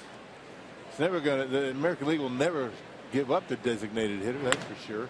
Lucroy, little soft liner, that will fall, a base hit. Single to left for Lucroy with 2 outs. Just the 3rd hit.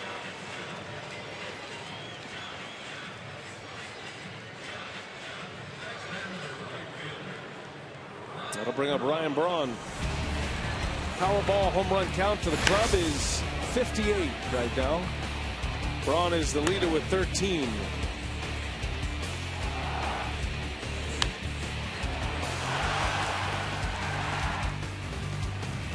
And when the Brewers hit home runs, they have a pretty good chance of winning ball games. It's been hard for them to come by as of late.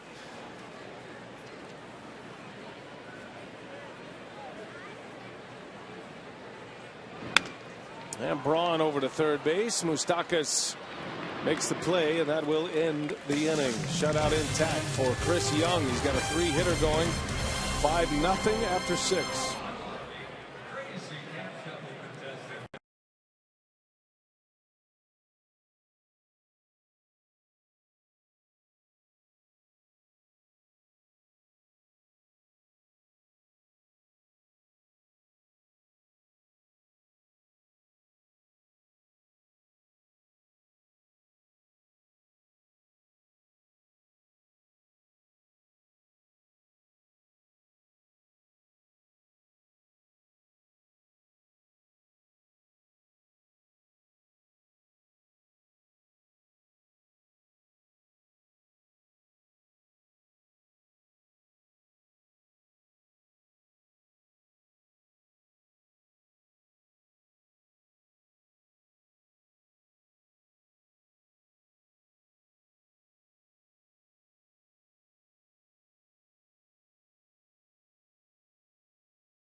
the Crew trailing 5-0 as we start the 7th here at Miller Park. And Willie Peralta has been on the disabled list with a strained left oblique since the 23rd of May, but this homestand he started his throwing program. So talking with athletic trainer Dan Wright, Peralta's been throwing at about 75 to 90 feet, and he'll continue progressing from there.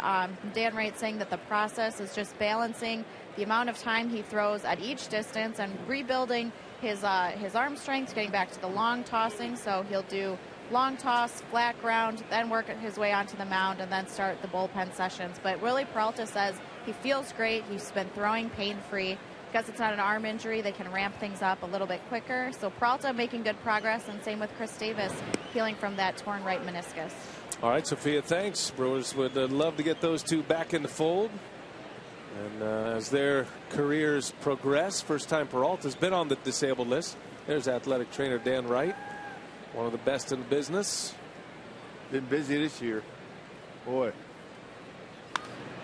Moustakas turns that one around. That is way gone off the facing of the Lowe's level.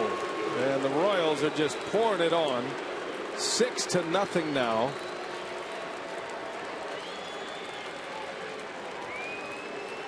Kansas City with 12 hits. Well, trying to come inside. Check out Lucroy, but Moustakas apparently looking for it. Looked like it was in on him, but pulls the hands in and lines it off the facing of the second deck. That ball didn't take long to get out of here. Well, he has been a tough out in this 2-game set. 3 walks and a hit last night, 3 hits tonight. Batting average is soaring right now. He's hitting .327. That'll put him in the top 3 in the American League.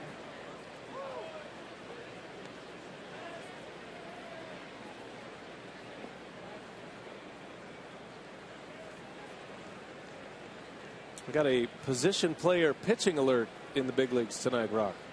Jeff Francoeur of the Phillies just pitched a 1-2-3 inning.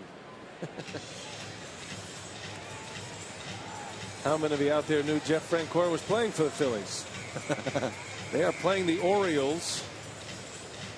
The score of the game is 17-3 Baltimore. Baltimore scored 6 runs in the first inning. They scored in every inning until Francoeur's inning in the 7th. Throwing under hitting speed. Happens, doesn't it?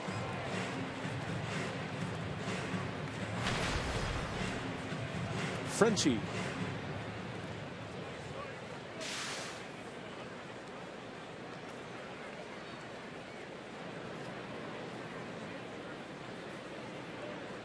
Oh, 2 pitch to Kane. In the air to right, almost in the tracks of Braun. The first out of the 7th inning. Brewers are going to go to Philadelphia end of the month. The Phillies, after tonight, 22-44. And with a loss tonight, they'll have lost 8 straight. The only team with a worse record than the Brewers. The Phils. They've got some organizational transition ahead of them as well. What a great run they had, though. 5 consecutive division titles and a World Series title. 2008. Matt Garza pitched against the Phillies in 08. He was pitching for the Tampa Bay Rays. Brewers ran into that Phillies buzzsaw in 2008. Losing in 4 in the division series round.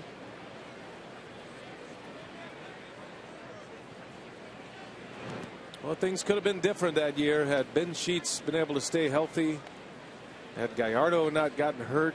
Can you imagine going into the postseason with CC Sabathia, Ben Sheets, and a young Giovanni Gallardo? Right. Man, that was the plan. When they made the deal, Gallardo had injured his knee in May of that year, tore his ACL. Amazingly, he made it back and pitched in the postseason. Ramirez in foul territory. 2008. Yep. The year Ned Yost was let go with 12 games remaining in the season. Dale Swaim taking over, adding Robin Yount as his bench coach. And there they are together again in Kansas City. Now, when Swaim was let go with the Cubs, he had not been out of a job for, it wasn't even public yet. He hadn't been out of a job, I think, for maybe 2 hours when Ned Yost called him, said, "We have a spot for you on our staff the second you're ready." And that's been a good match. Been a good coach. Dale Swaim. He did his time in the minor leagues. Spent a lot of years in the minor leagues. They managed in the Pirate system, didn't he? Managed. Dale Swaim. Altoona. Got his first big league job with the Red Sox. That's part of that World Series team in Boston that broke the losing streak. There's a base hit by Salvador Perez. 2-out single. 13th hit of the game for Kansas City.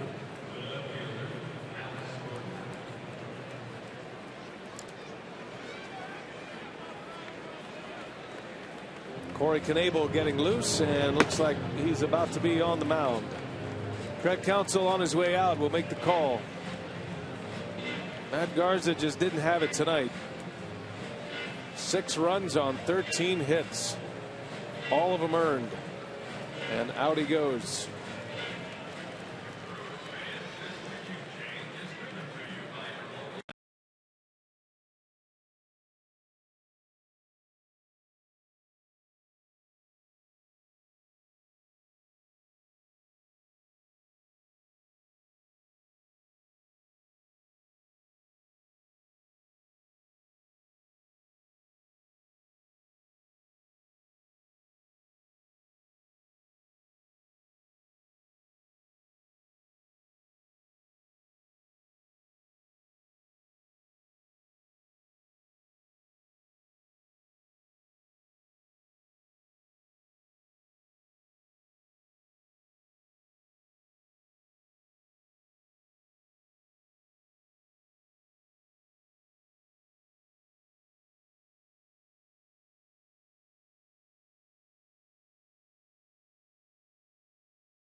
Outs. Hey, the Brewers and Twins will renew their rivalry at Miller Park June 26th through the 28th, and on Sunday the 28th, all fans will get a bobblehead of Brewers Hall of Famer and current Twins manager Paul Molitor. That's courtesy of Clement's Sausage. Visit Brewers.com to reserve your spot today. The Twins 2.5 behind the Kansas City Royals. They lost today. The Cardinals beat them 3-2. There's Corey Knebel. And he's trying to get through the 7th. Maybe give Counsell an inning plus today. Yeah, good numbers for Knebel. 13th appearance. Over his last 7 appearances, that covers 8 innings. He's given up 1 earned run. Last pitched on Sunday against Washington and tossed a 3-up, 3-down inning, including a strikeout.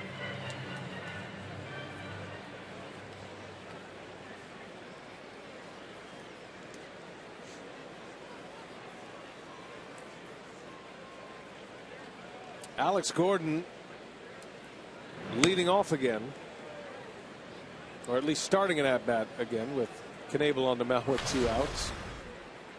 He is 2 for 3 tonight. His first 3 at-bats as a leadoff hitter in an inning. Knebel trying to make it the last out here with a runner at first. That's a good play over there. Squared his body, kept it in front. Ball boys are on their game tonight.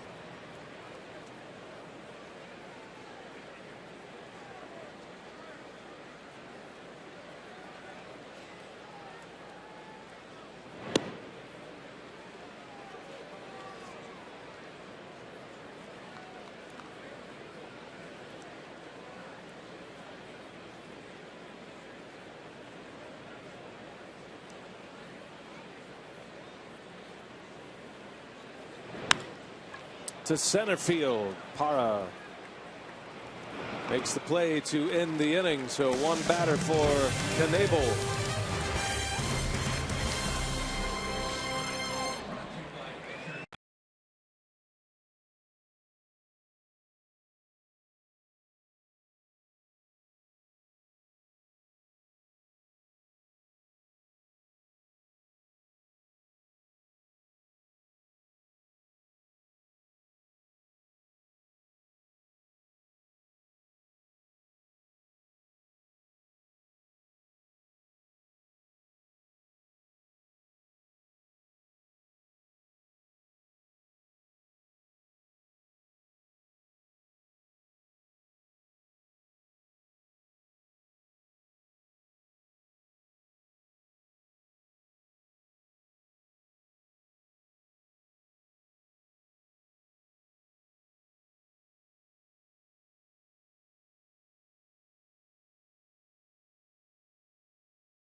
Nine outs to work with. Could throw up a little prayer or two for the Brew Crew offensively. Chris Young working on a 3-hit shutout. Here's what's coming up. Our Miller Lite What's on Tap. Mike Fiers, Rodano Ventura tomorrow in Kansas City. And then Jimmy Nelson, Jeremy Guthrie matchup. That'll be Thursday night's game, and that'll be on Fox Sports 1 Thursday. Man, not too many Royals pitchers have earned run averages up there. Ventura near 5, Guthrie near 6. Well, the Brewers go to Kansas City for 2, and then Colorado for 3. Just a quick little 5-game road trip. You know who you're working with on Thursday? Eric Karros. Eric Karros. From beautiful Kauffman Stadium in Kansas City.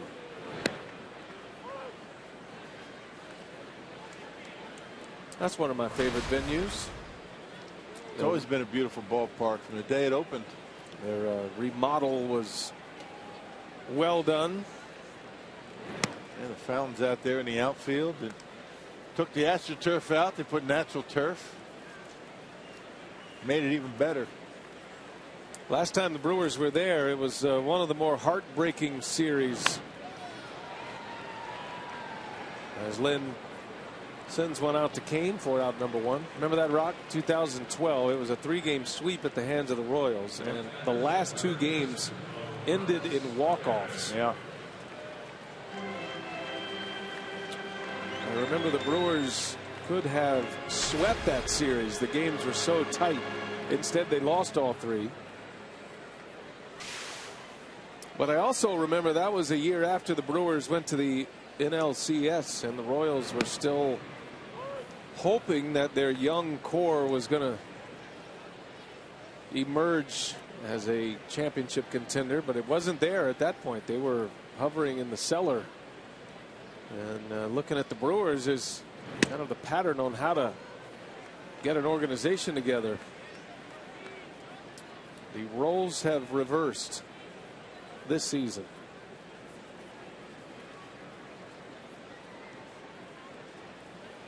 Ramirez quickly down 0-2. And he rips one into left center. That's going to go all the way to the fence. Aramis Ramirez with a rocket double.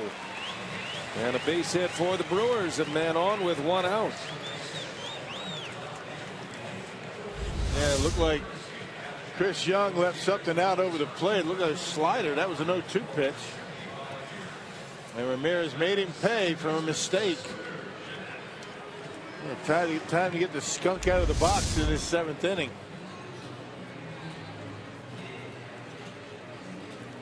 Well, the Brewers were down 6 going into the 9th inning last night, able to score 3 and bring the tying run to the plate. Got a few more innings to work with tonight. Let's see if Jeanette can cash one in here. Scooter is 0 for 2 thus far.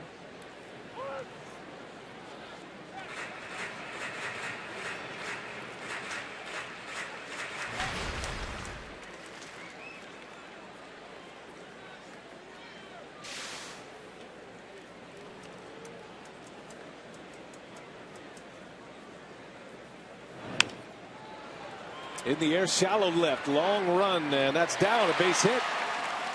Scooter Jeanette with a little flair, and the Brewers with 2 on with 1 away. Yeah, Ramos Ramirez not sure if that ball is going to be caught. He has to stay at second. No way you're going to take any chances trying to advance if you think you might get thrown out, not down by 6 runs. That is Scooter Jeanette's 7th hit on the homestand. He's 7 for 21. Good comeback for him. Returning to the big leagues from AAA Colorado Springs. All right, here's Segura now. 2 on, 1st and 2nd with 1 out.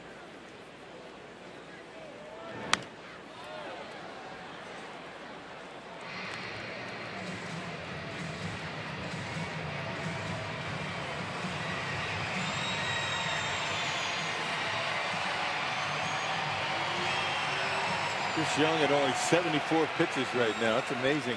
The Brewers have been swinging early, and he hasn't even come close to touching 90. 0-2 the count on Segura.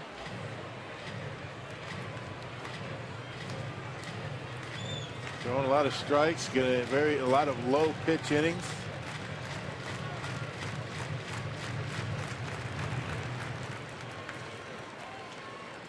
Yeah, he's been an impressive story. Great comeback here last year with the Mariners. Did not have a major league offer from any team other than the Royals. Didn't really look like, I remember when that signing happened, and we were talking about it this spring. It didn't look like there was a whole lot of room at the end for Chris Young. Royals had a pretty solid rotation set, but he signed the deal, started the year in the bullpen, and I'm not sure the Royals would be in this position without him. Right. He does not have enough innings yet to qualify among the league leaders in ERA. And if he did, he would be 5th in the league in earned run average. He started the season as kind of a middle long reliever. Didn't make his first start until May 1st.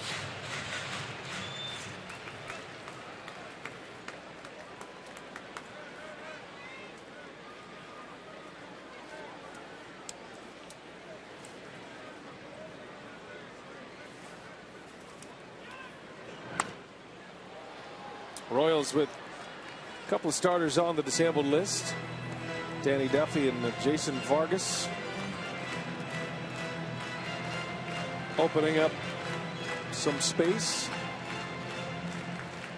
Edinson Volquez there, last night's winning pitcher. Ventura, who's on the mound tomorrow, chatting with Volquez. 1 ball, 2 strikes on Segura. Somehow fouls it off. Ventura's been in the midst of a lot of controversy this year, inciting a few Donniebrooks, if you will, on the field. A lot of stare downs that have emptied the benches. Ventura hit Brett Lawrie of the Blue Jays back in April. It was ejected from a game.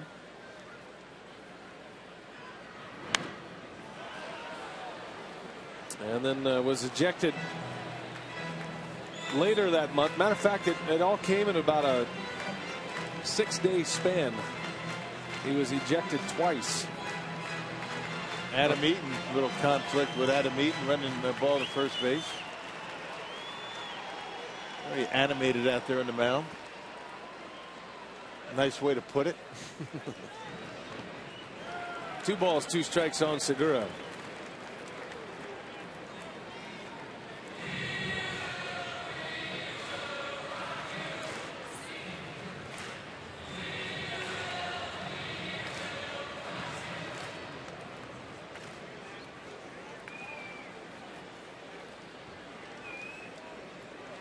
Well, the Brewers with a big chance, their best scoring chance today. 2 on with 1 out. And the 2-2, Segura fouls it back. It's going to be a 10-pitch at bat.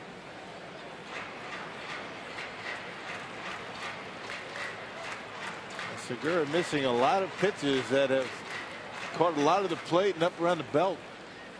There's something about that delivery by Chris Young that they're having a tough time squaring up.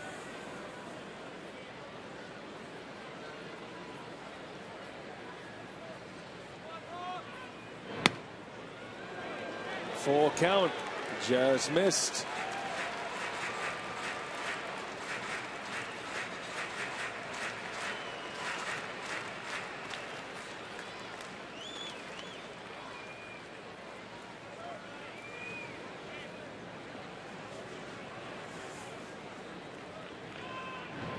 And it got him. Long battle between Segura and Young, and there was a hanging slider, and Segura came up empty on it. Check that out. That might have been up. It might have been ball 4. Good pitch to hit, though. A mistake by Young. He got away with it. Bet Segura like to see another one of those tonight. An 11-pitch at bat. At the plate tonight, Shane Peterson, courtesy of Wendy's, had a single in the 3rd, the first hit for the Brewers tonight. 2 on, 2 out now. Peterson fouls it away.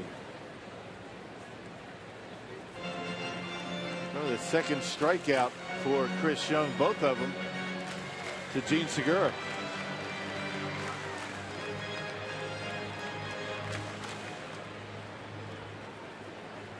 Brewers have had multiple base runners in an inning only twice. They got 2 on in the 3rd with 2 out. That great catch by Kane, robbing Lucroy of extra bases.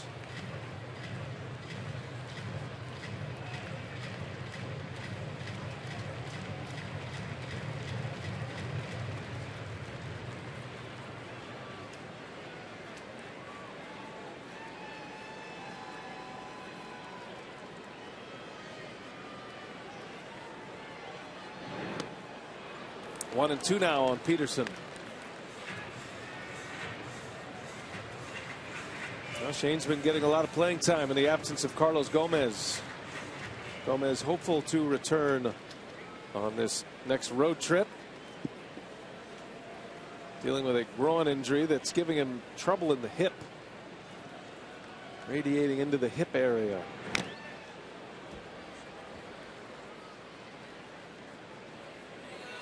And for a speed player like Gomez, that is not one to mess with.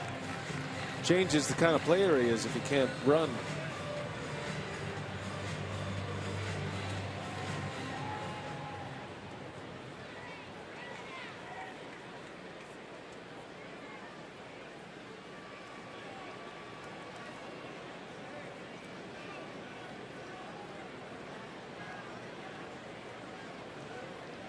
You got to give Young a lot of credit. He believed in himself. He signed the deal with the Royals, felt he could pitch his way into the mix, and has he ever. A strikeout to end the inning. Brewers strand 2, shutout intact. It's 6-0. We head to the 8th.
is just a week away, and on Tuesday, June 23rd, the Brewers will host the Mets, and the first 10,000 fans through the gates at Miller Park will receive a free Summerfest weekday admission ticket.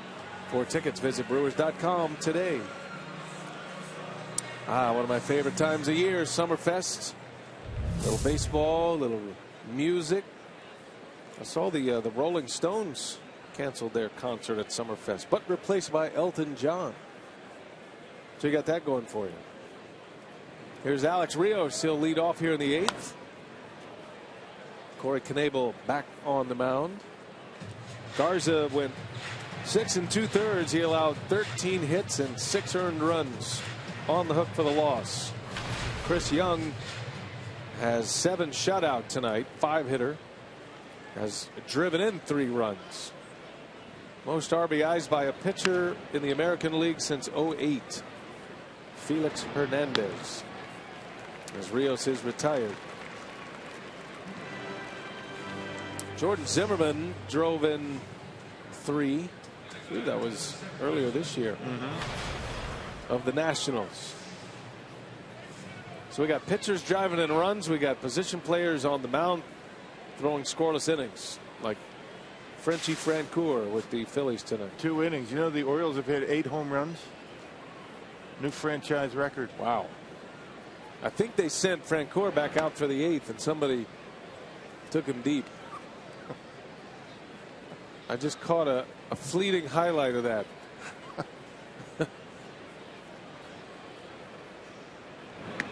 I feel like 19-3. It's still in the 8th inning. Final. Oh, it's final now. So Francoeur actually did a pretty good job then, in the context of the game. Won a couple of innings, didn't he? 8 home runs for the Orioles. Name them, Rock. Was there a J.J. Hardy homer? No. Chris Davis. Flaherty hit 1. Ryan Flaherty. Parmalee hit a couple. Okay. Machado hit 2. How about that guy? Ground ball to short. Backhanded by Segura, and not in time to get Infante. Infield hit. Infante has a 3-hit game. He's looking like an all-star out there tonight. Yeah, a little bit of a slip right here on the plant foot. Watch this. That's why he's not able to get him. Not much on the throw, and because of that, Infante able to beat it. Well, the Brewers finally got rid of Chris Young. Ned Yost pinch hits for him here. 7 shutout innings for Young. Here's Gerard Dyson now. Had a pinch hit appearance last night. Where are we at on our Baltimore home run list? Oh, no, you got them all in. Paredes. Chris Davis having a nice little comeback year. Yeah. The other Chris Davis. 14 home runs for him. Man, 8 home runs in a game. That's a franchise record. They scored in every inning but 1. Looks like Francoeur gave up a couple of runs. You can't beat the MLB at bat app. Isn't it something? You can talk about the game like you were watching it. Just recreate it. Francoeur went 2 innings. 1 hit, 3 walks. Gave up a homer. How was his breaking ball tonight, Rob? I don't think he had one. He threw 48 pitches. That's a lot of pitches for never having done it in your life.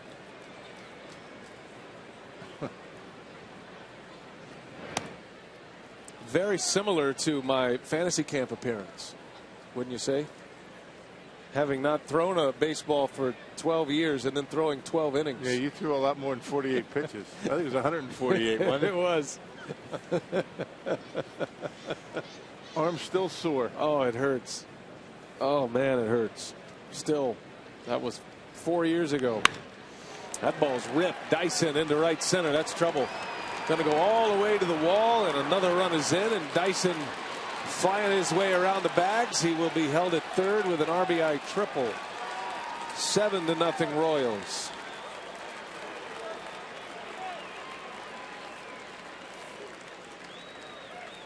His 3rd triple of the year. It's a pinch hit triple, and that ninth spot in the batting order, has produced 3 hits and 4 runs batted in. And that was a bullet out there in the gap. And by the time Gerardo Parra runs it down, look at Infante. He's hustling around those bases, cutting those bags.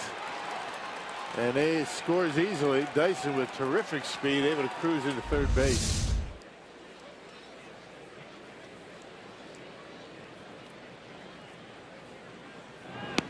I don't know about you, but watching this Kansas City team, I know it's only 2 games, but they're one of the better teams that the Brewers have seen this year. No, without a doubt. I mean, when you talk about their aggressiveness on the bases, the way they play defense, I mean, and they're tough outs. I mean, they make you work for every out that you get. I mean, they don't give away at bats. They don't strike out. They put it in play, and they've got some pretty good pitching. They're going to be tough to beat. You know, of the 8 all-star starters that are in right now, you know, voted on by the fans, I could go for 6 of those easy. As Escobar grounds to short, you know, Kendrys Morales, he's having a good year, really good year. He's up there in RBIs, but Nelson Cruz is, you know, he as the DH, he's the guy, right? And so the other, really, Infante, I mean, he doesn't deserve to be a starter, but the system is set up. I don't know if you're going to use Cosmo over Cabrera, are you? Yeah, that's a good. Well, yeah, no, Cabrera's the guy. You're right. So 5 of the 8. But all the others, they are elite players at those positions. Yeah, they are.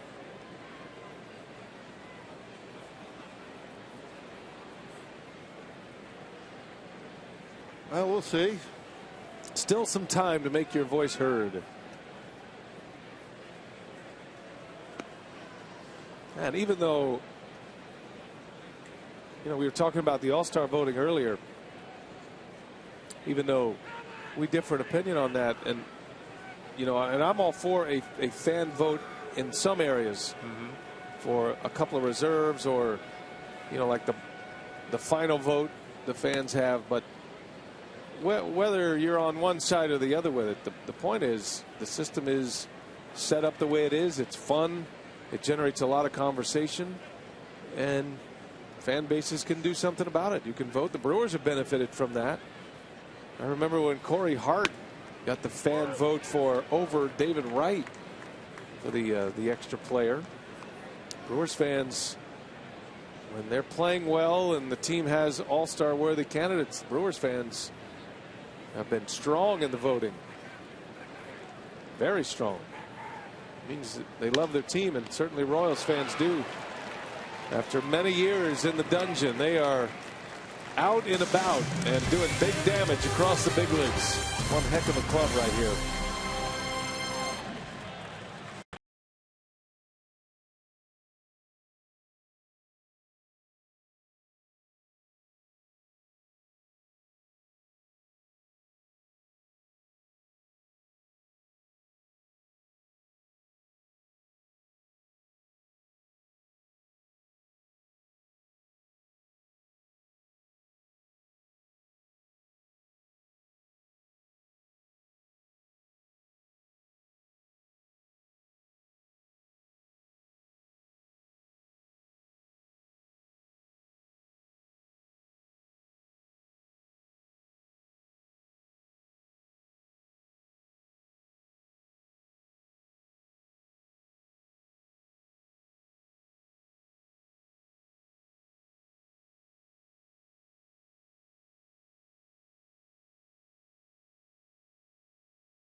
7-0. We go to the bottom of the 8th. Not a lot to talk about as far as the offense goes, but we'll have plenty to hear from Craig Counsell coming up after the game on Brewers Live.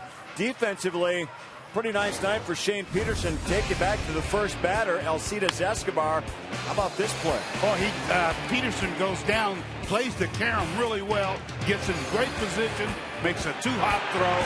See you later. He's out. Textbook, just like you should, right? That's right. Exactly.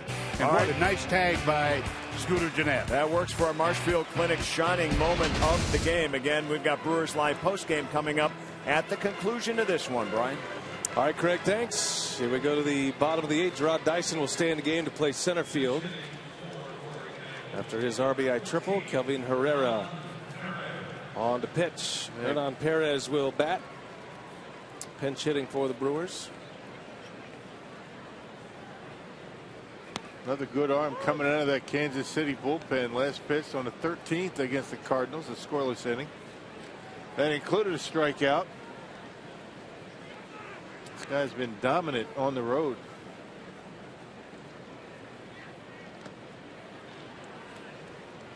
Perez getting a pinch hit appearance. Well, how about Chris Young tonight? Coming in with a 225 earned run average, 7 scoreless innings tonight. Made it look easy, throwing about 87, 88 miles an hour. All about location. We just couldn't figure him out. 7-0 Royals. Well, Perez had a base hit yesterday at a pinch hit appearance. He's working on some things with Darnell Coles, trying to go back up the middle, and it's that one sharply through for a base hit. That's away. A couple of hits his last 2 times up there. And a proud Darnell Coles. And tough for a young kid to get that feeling at the plate when he didn't play a whole lot. Ever since the return of Scooter Gennett, he's been getting all the playing time, and Perez has found himself on the bench. Tough duty when you're not playing, you're not getting at bats. Get up there and get hits, but he's been able to do it last couple of times.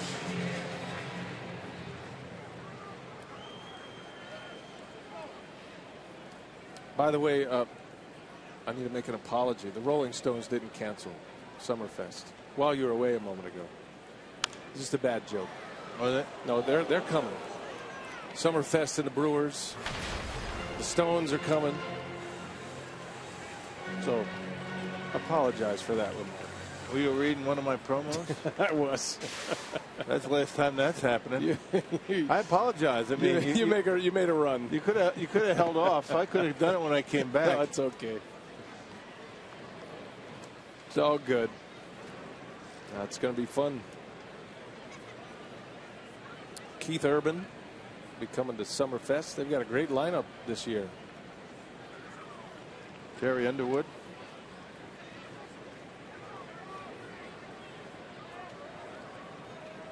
Parra rolls over one, but sneaks it through. A base hit. And all the way to third goes Perez. So here we go. The Brewers with 2 on to start this 8th inning.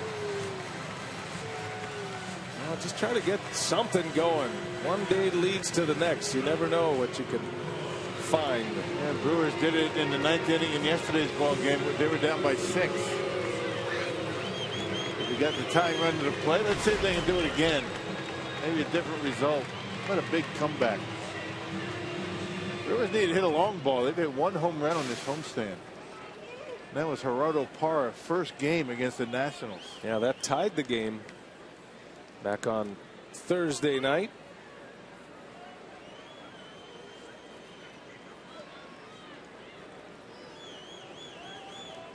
Here's Lucroy now.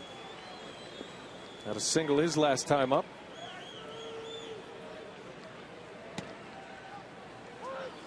.99. Wow. Bringing it. Sounded like 99.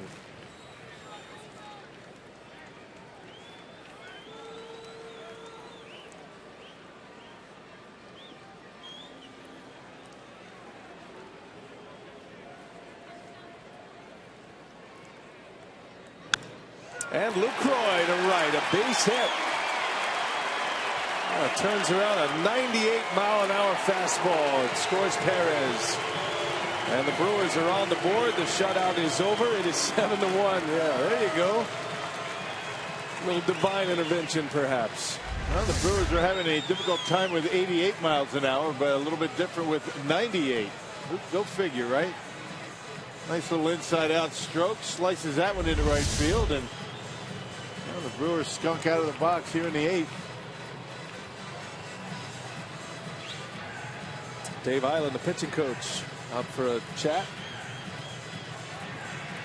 Well, the Brewers do have 8 hits tonight. They've scored just the 1 run.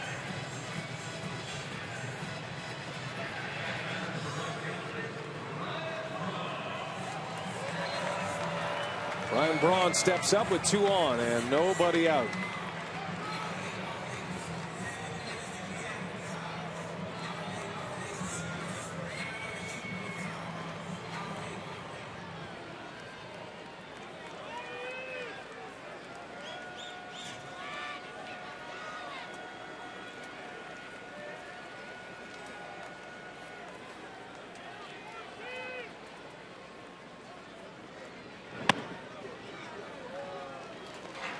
Braun tonight is 0 for 3.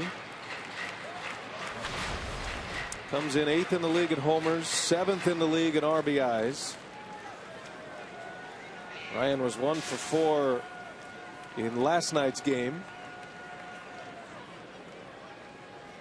He's got 5 hits on this homestand. He's 5 for 22 on the homestand now.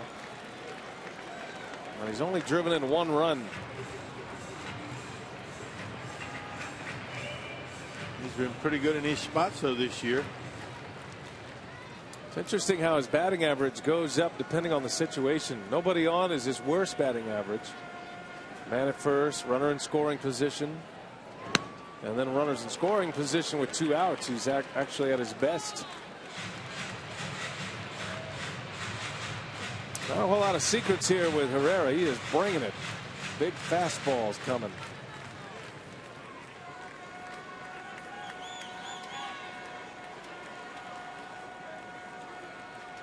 Brewers have 3 hits to start the inning. And a strike, 2-2.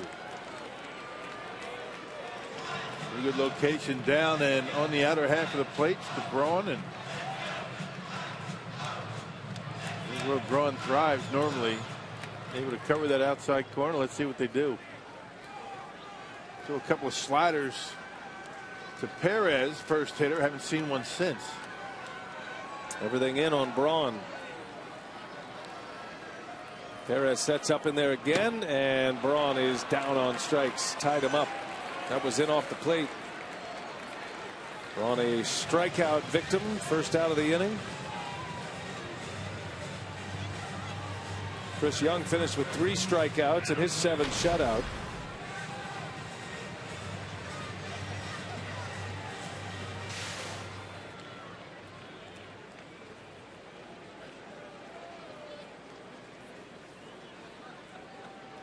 Here's Adam Lind.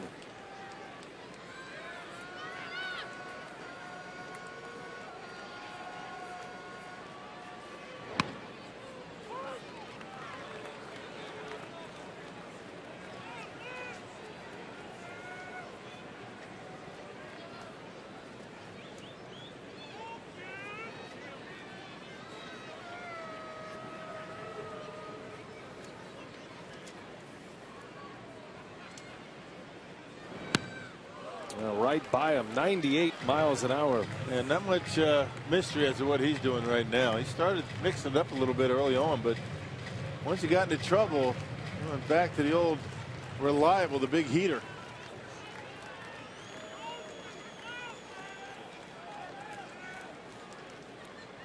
Kelvin Herrera. And a runner goes. Pitch is up and away for a ball, and Parra takes third base. Nobody holding him on. They're trying to cover that hole between short and third with Moustakas. That will go as a stolen base. So it's first and third with 1 away.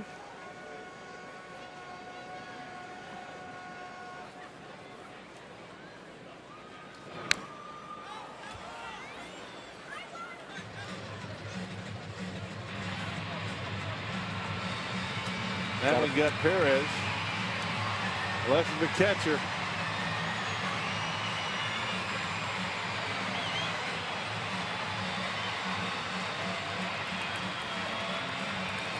And home plate umpire Chris Guccione giving Salvador a little extra time here. That's a big dude back there behind home plate. A lot of area for foul tips to hit. Yeah, on his knees, he is chest high to the home plate umpire. Yeah, that one's going to leave a mark right on the left forearm. 1-2 to Lynn. The hard throwing Herrera.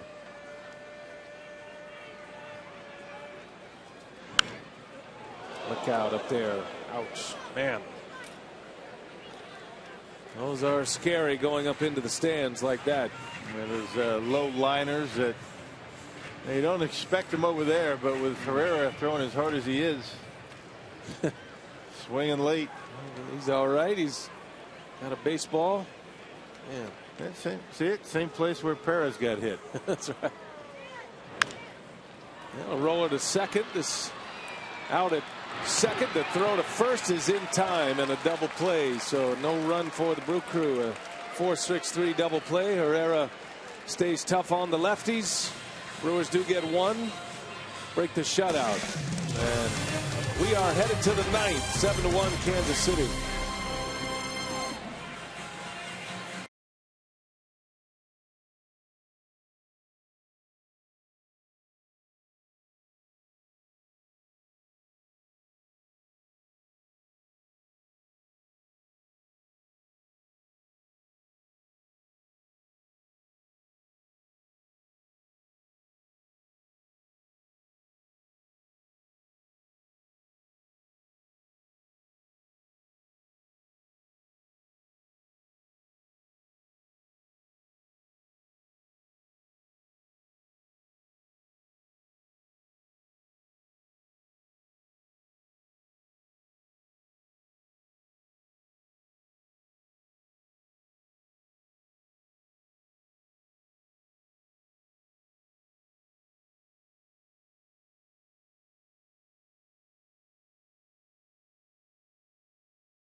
Potawatomi Hotel and Casino. Book your stay now.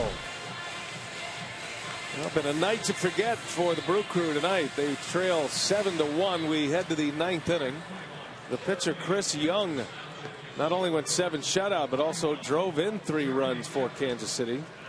The former Royal Jeremy Jeffress, he was one of the 4 involved in the Greinke deal, finds his way back to Milwaukee, and he's the setup man, but unfortunately hadn't been many winning opportunities for him recently, so he'll get this ninth inning. Yeah, needing some work. 32 appearances so far this year, is tied for second in the major leagues among relievers. Yeah, last pitched on Sunday against the Nationals, got roughed up a little bit. 3 hits, 2 runs in an inning of work. Far more strikeouts than innings pitched for Jeremy Jeffress. Kendrys Morales will get an at-bat, their regular DH, who is not finding the field much in this National League setting. He'll be in there as the DH tomorrow in Kansas City. It's been a good one this year. 41 runs batted in. Be in the top 10 in that category. Royals are trying to finish off a road trip. They would go 5-2.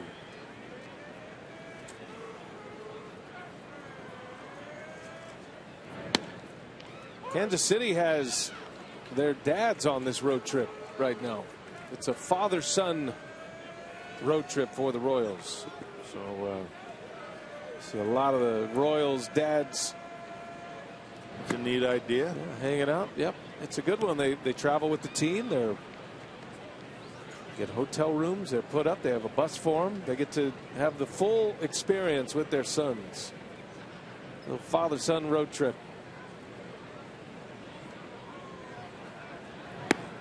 I think Joe Madden was the first to do that with the Rays a handful of years ago.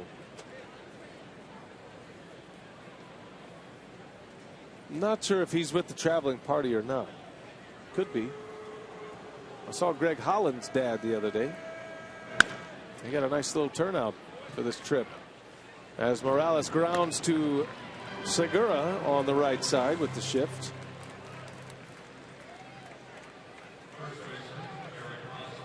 That'll bring up Eric Hosmer now.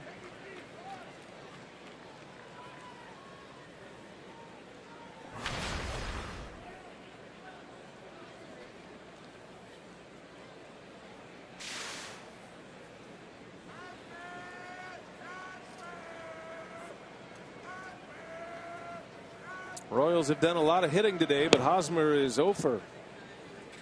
Scooter Gennett made a terrific play on him back in the 3rd inning. That's when we had Steve Wojciechowski on with us, the Marquette head basketball coach.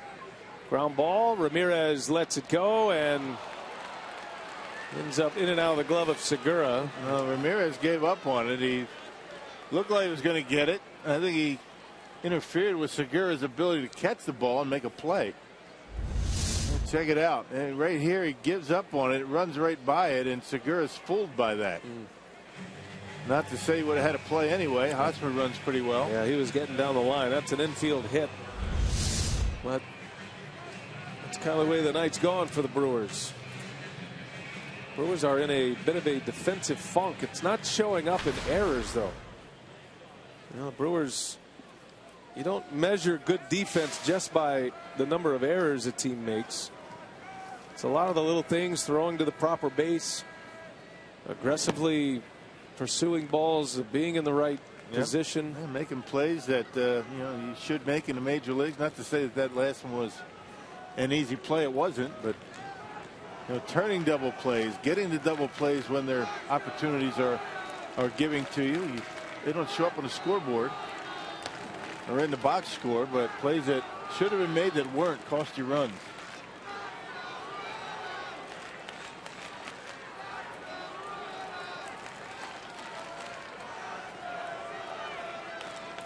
Kansas City with 16 hits tonight. Had 13 last night.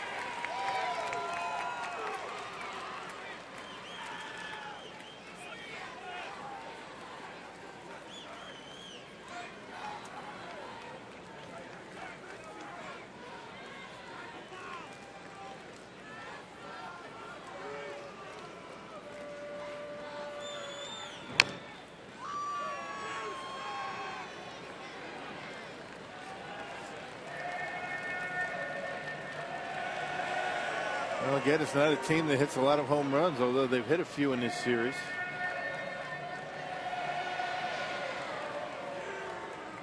Three home runs, 2 by Kane. Moustakas hit one, but they just wear you out. They just put the ball in play, find holes, aggressive base running. We've been talking about it for 2 games. And a hard hit ball back up the middle by Perez. He's got like 2 hits tonight. Just like that, with 2 strikes, 2-2. A mistake pitch by Jeremy Jeffress right down the middle of the plate, and Perez able to bang it into center field. Hit number 17 for the Royals. They are 1 away from their season high. There's good approaches up there at the plate. Dale Swaim, the hitting coach. I guess that's the approach you have to have in a ballpark like that, where they play. Not a lot of homers. That's how they got to the World Series, doing just what they're doing right here. Good pitching and a pesky offense. 2 on for Alex Gordon. He's 2 for 4 tonight. High fly ball to left. It's got some carry to it. Back is Peterson. He's got it just in front of the wall. Tagging is Hosmer, and he'll make it to third. And 2 outs in the inning for Jeremy Jeffress.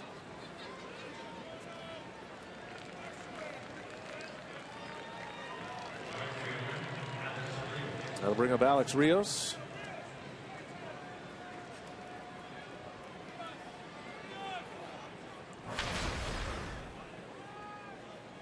Jeffress spent 2 years with the Royals, really about a season and a half. He was up and down between the minor leagues and the big leagues with Kansas City. And then he was traded to the Blue Jays. A couple of years in the Blue Jays system, and then back with the Brewers last year.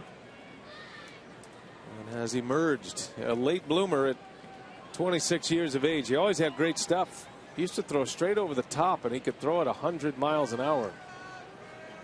It was the Blue Jays that got him into this 3/4 delivery. Brewers are glad to get him back. He still has the big velocity, but now he's got some movement on it. And he is what the Brewers hoped he would be in all those years.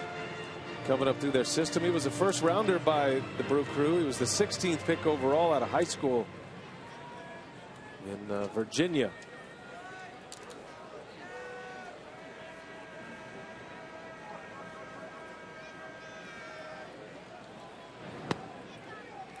One and two.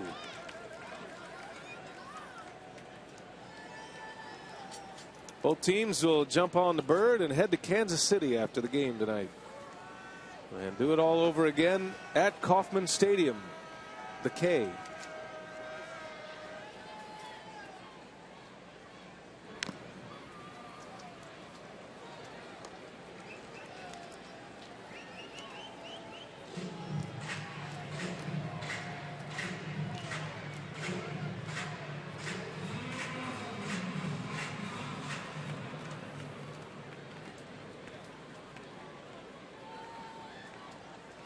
Jeffress trying to put a 0 on the board here.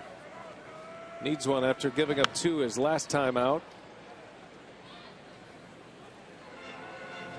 That was against Washington.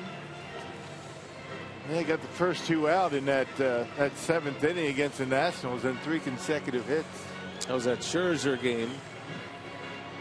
Took it from 2-0 to 4-0, and 2-0 felt like a mountain against Scherzer that day. 4-0 was unreachable.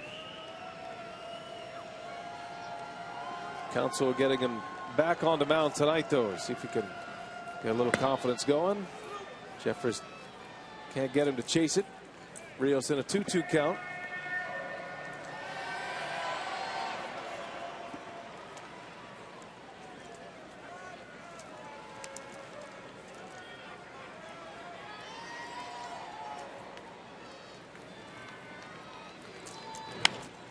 In the air, left field. Peterson on the run. He lays out and makes the catch. Shane Peterson, what an effort. A diving catch toward the line to end the inning. That's how you make a play. Saved his pitcher an earned run or 2. Peterson, full extension, brings that one in. Excellent play by the Brewers left fielder. Tip of the cap by his pitcher.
And it's been fun having the sisters here tonight. They're enjoying every minute of being at Miller Park this evening, cheering hard for the Brew Crew. Brewers are down 7-1 as we go to the bottom of the ninth. Luke Hochevar is on the mound. And he's been having his difficulties this year. Only 10 games and a 7 earned run average, 11 strikeouts, and 9 innings of work. Only 2 walks. That's the thing about this Kansas City pitching staff. They don't walk batters too much. He doesn't walk many, but he's given up a lot of hits so far this year. Let's see if the Brewers can get something going. Aramis Ramirez will lead off. Hochevar, a former starting pitcher with electric stuff. Just hasn't quite panned out for him, but he decided to re-sign with the Royals, and it's always been a Royal. He was the 1-1 first pick, first round, 2006. Took Hochevar in front of Evan Longoria and Clayton Kershaw that year. Yeah. Making his way back from Tommy John surgery. He signed a 2-year deal with the Royals, trying to come back here. Moved into the bullpen in 2013. He actually pitched very well for the Royals out of the pen in 13, then had the elbow injury. And many feel like he could emerge as a late inning reliever. That is caught in right. A line drive out. Rios makes a nice play, robbing Ramirez of a base hit. Rami hit that one right on the nose. Wow. Nice line drive down the right field line. You don't see him do that very much. Normally a pull hitter. Nice play by Rios in right. This Kansas City team has it all. They don't have many holes. They really don't. Scooter Gennett sends one deep to right. That is back and goodbye. Scooter Gennett keeps his hitting ways going. Bernie will take a slide, and the Brewers have something to cheer about. Yeah, nice.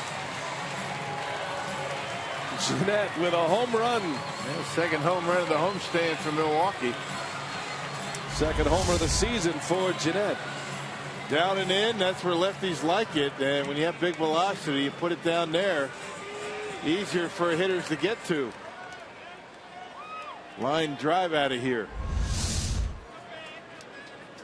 7-2 now. Here is Segura.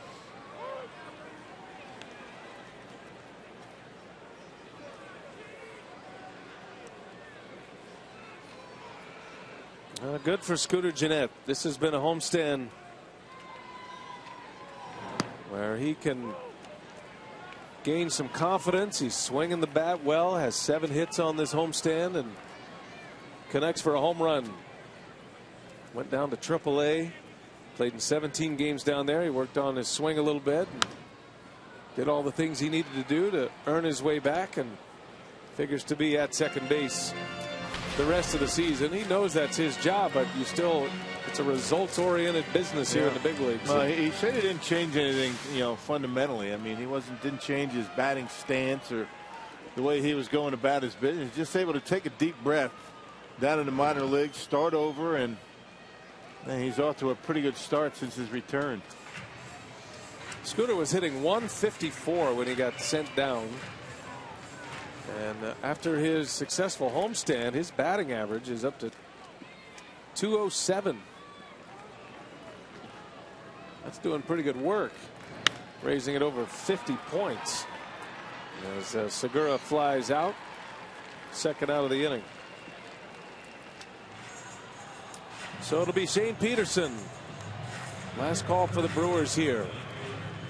This homestand started in a very promising manner with back-to-back wins against the Washington Nationals, including a victory over Jordan Zimmerman. But the Brewers In danger of losing 4 straight to finish the homestand.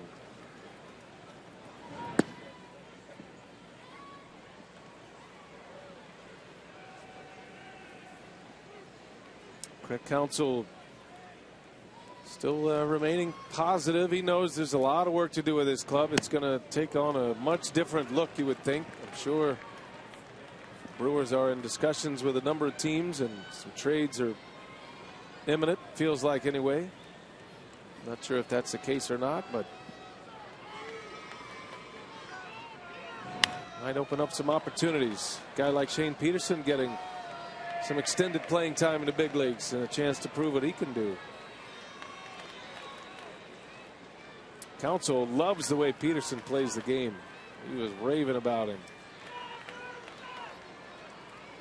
That's a smart player, doesn't make many mistakes. Let's see if he's going to be able to hit at this level. Playing some pretty good defense out there in left. Made some good throws. 1 for 3 tonight. Had an outfield assist earlier in this game and a diving catch.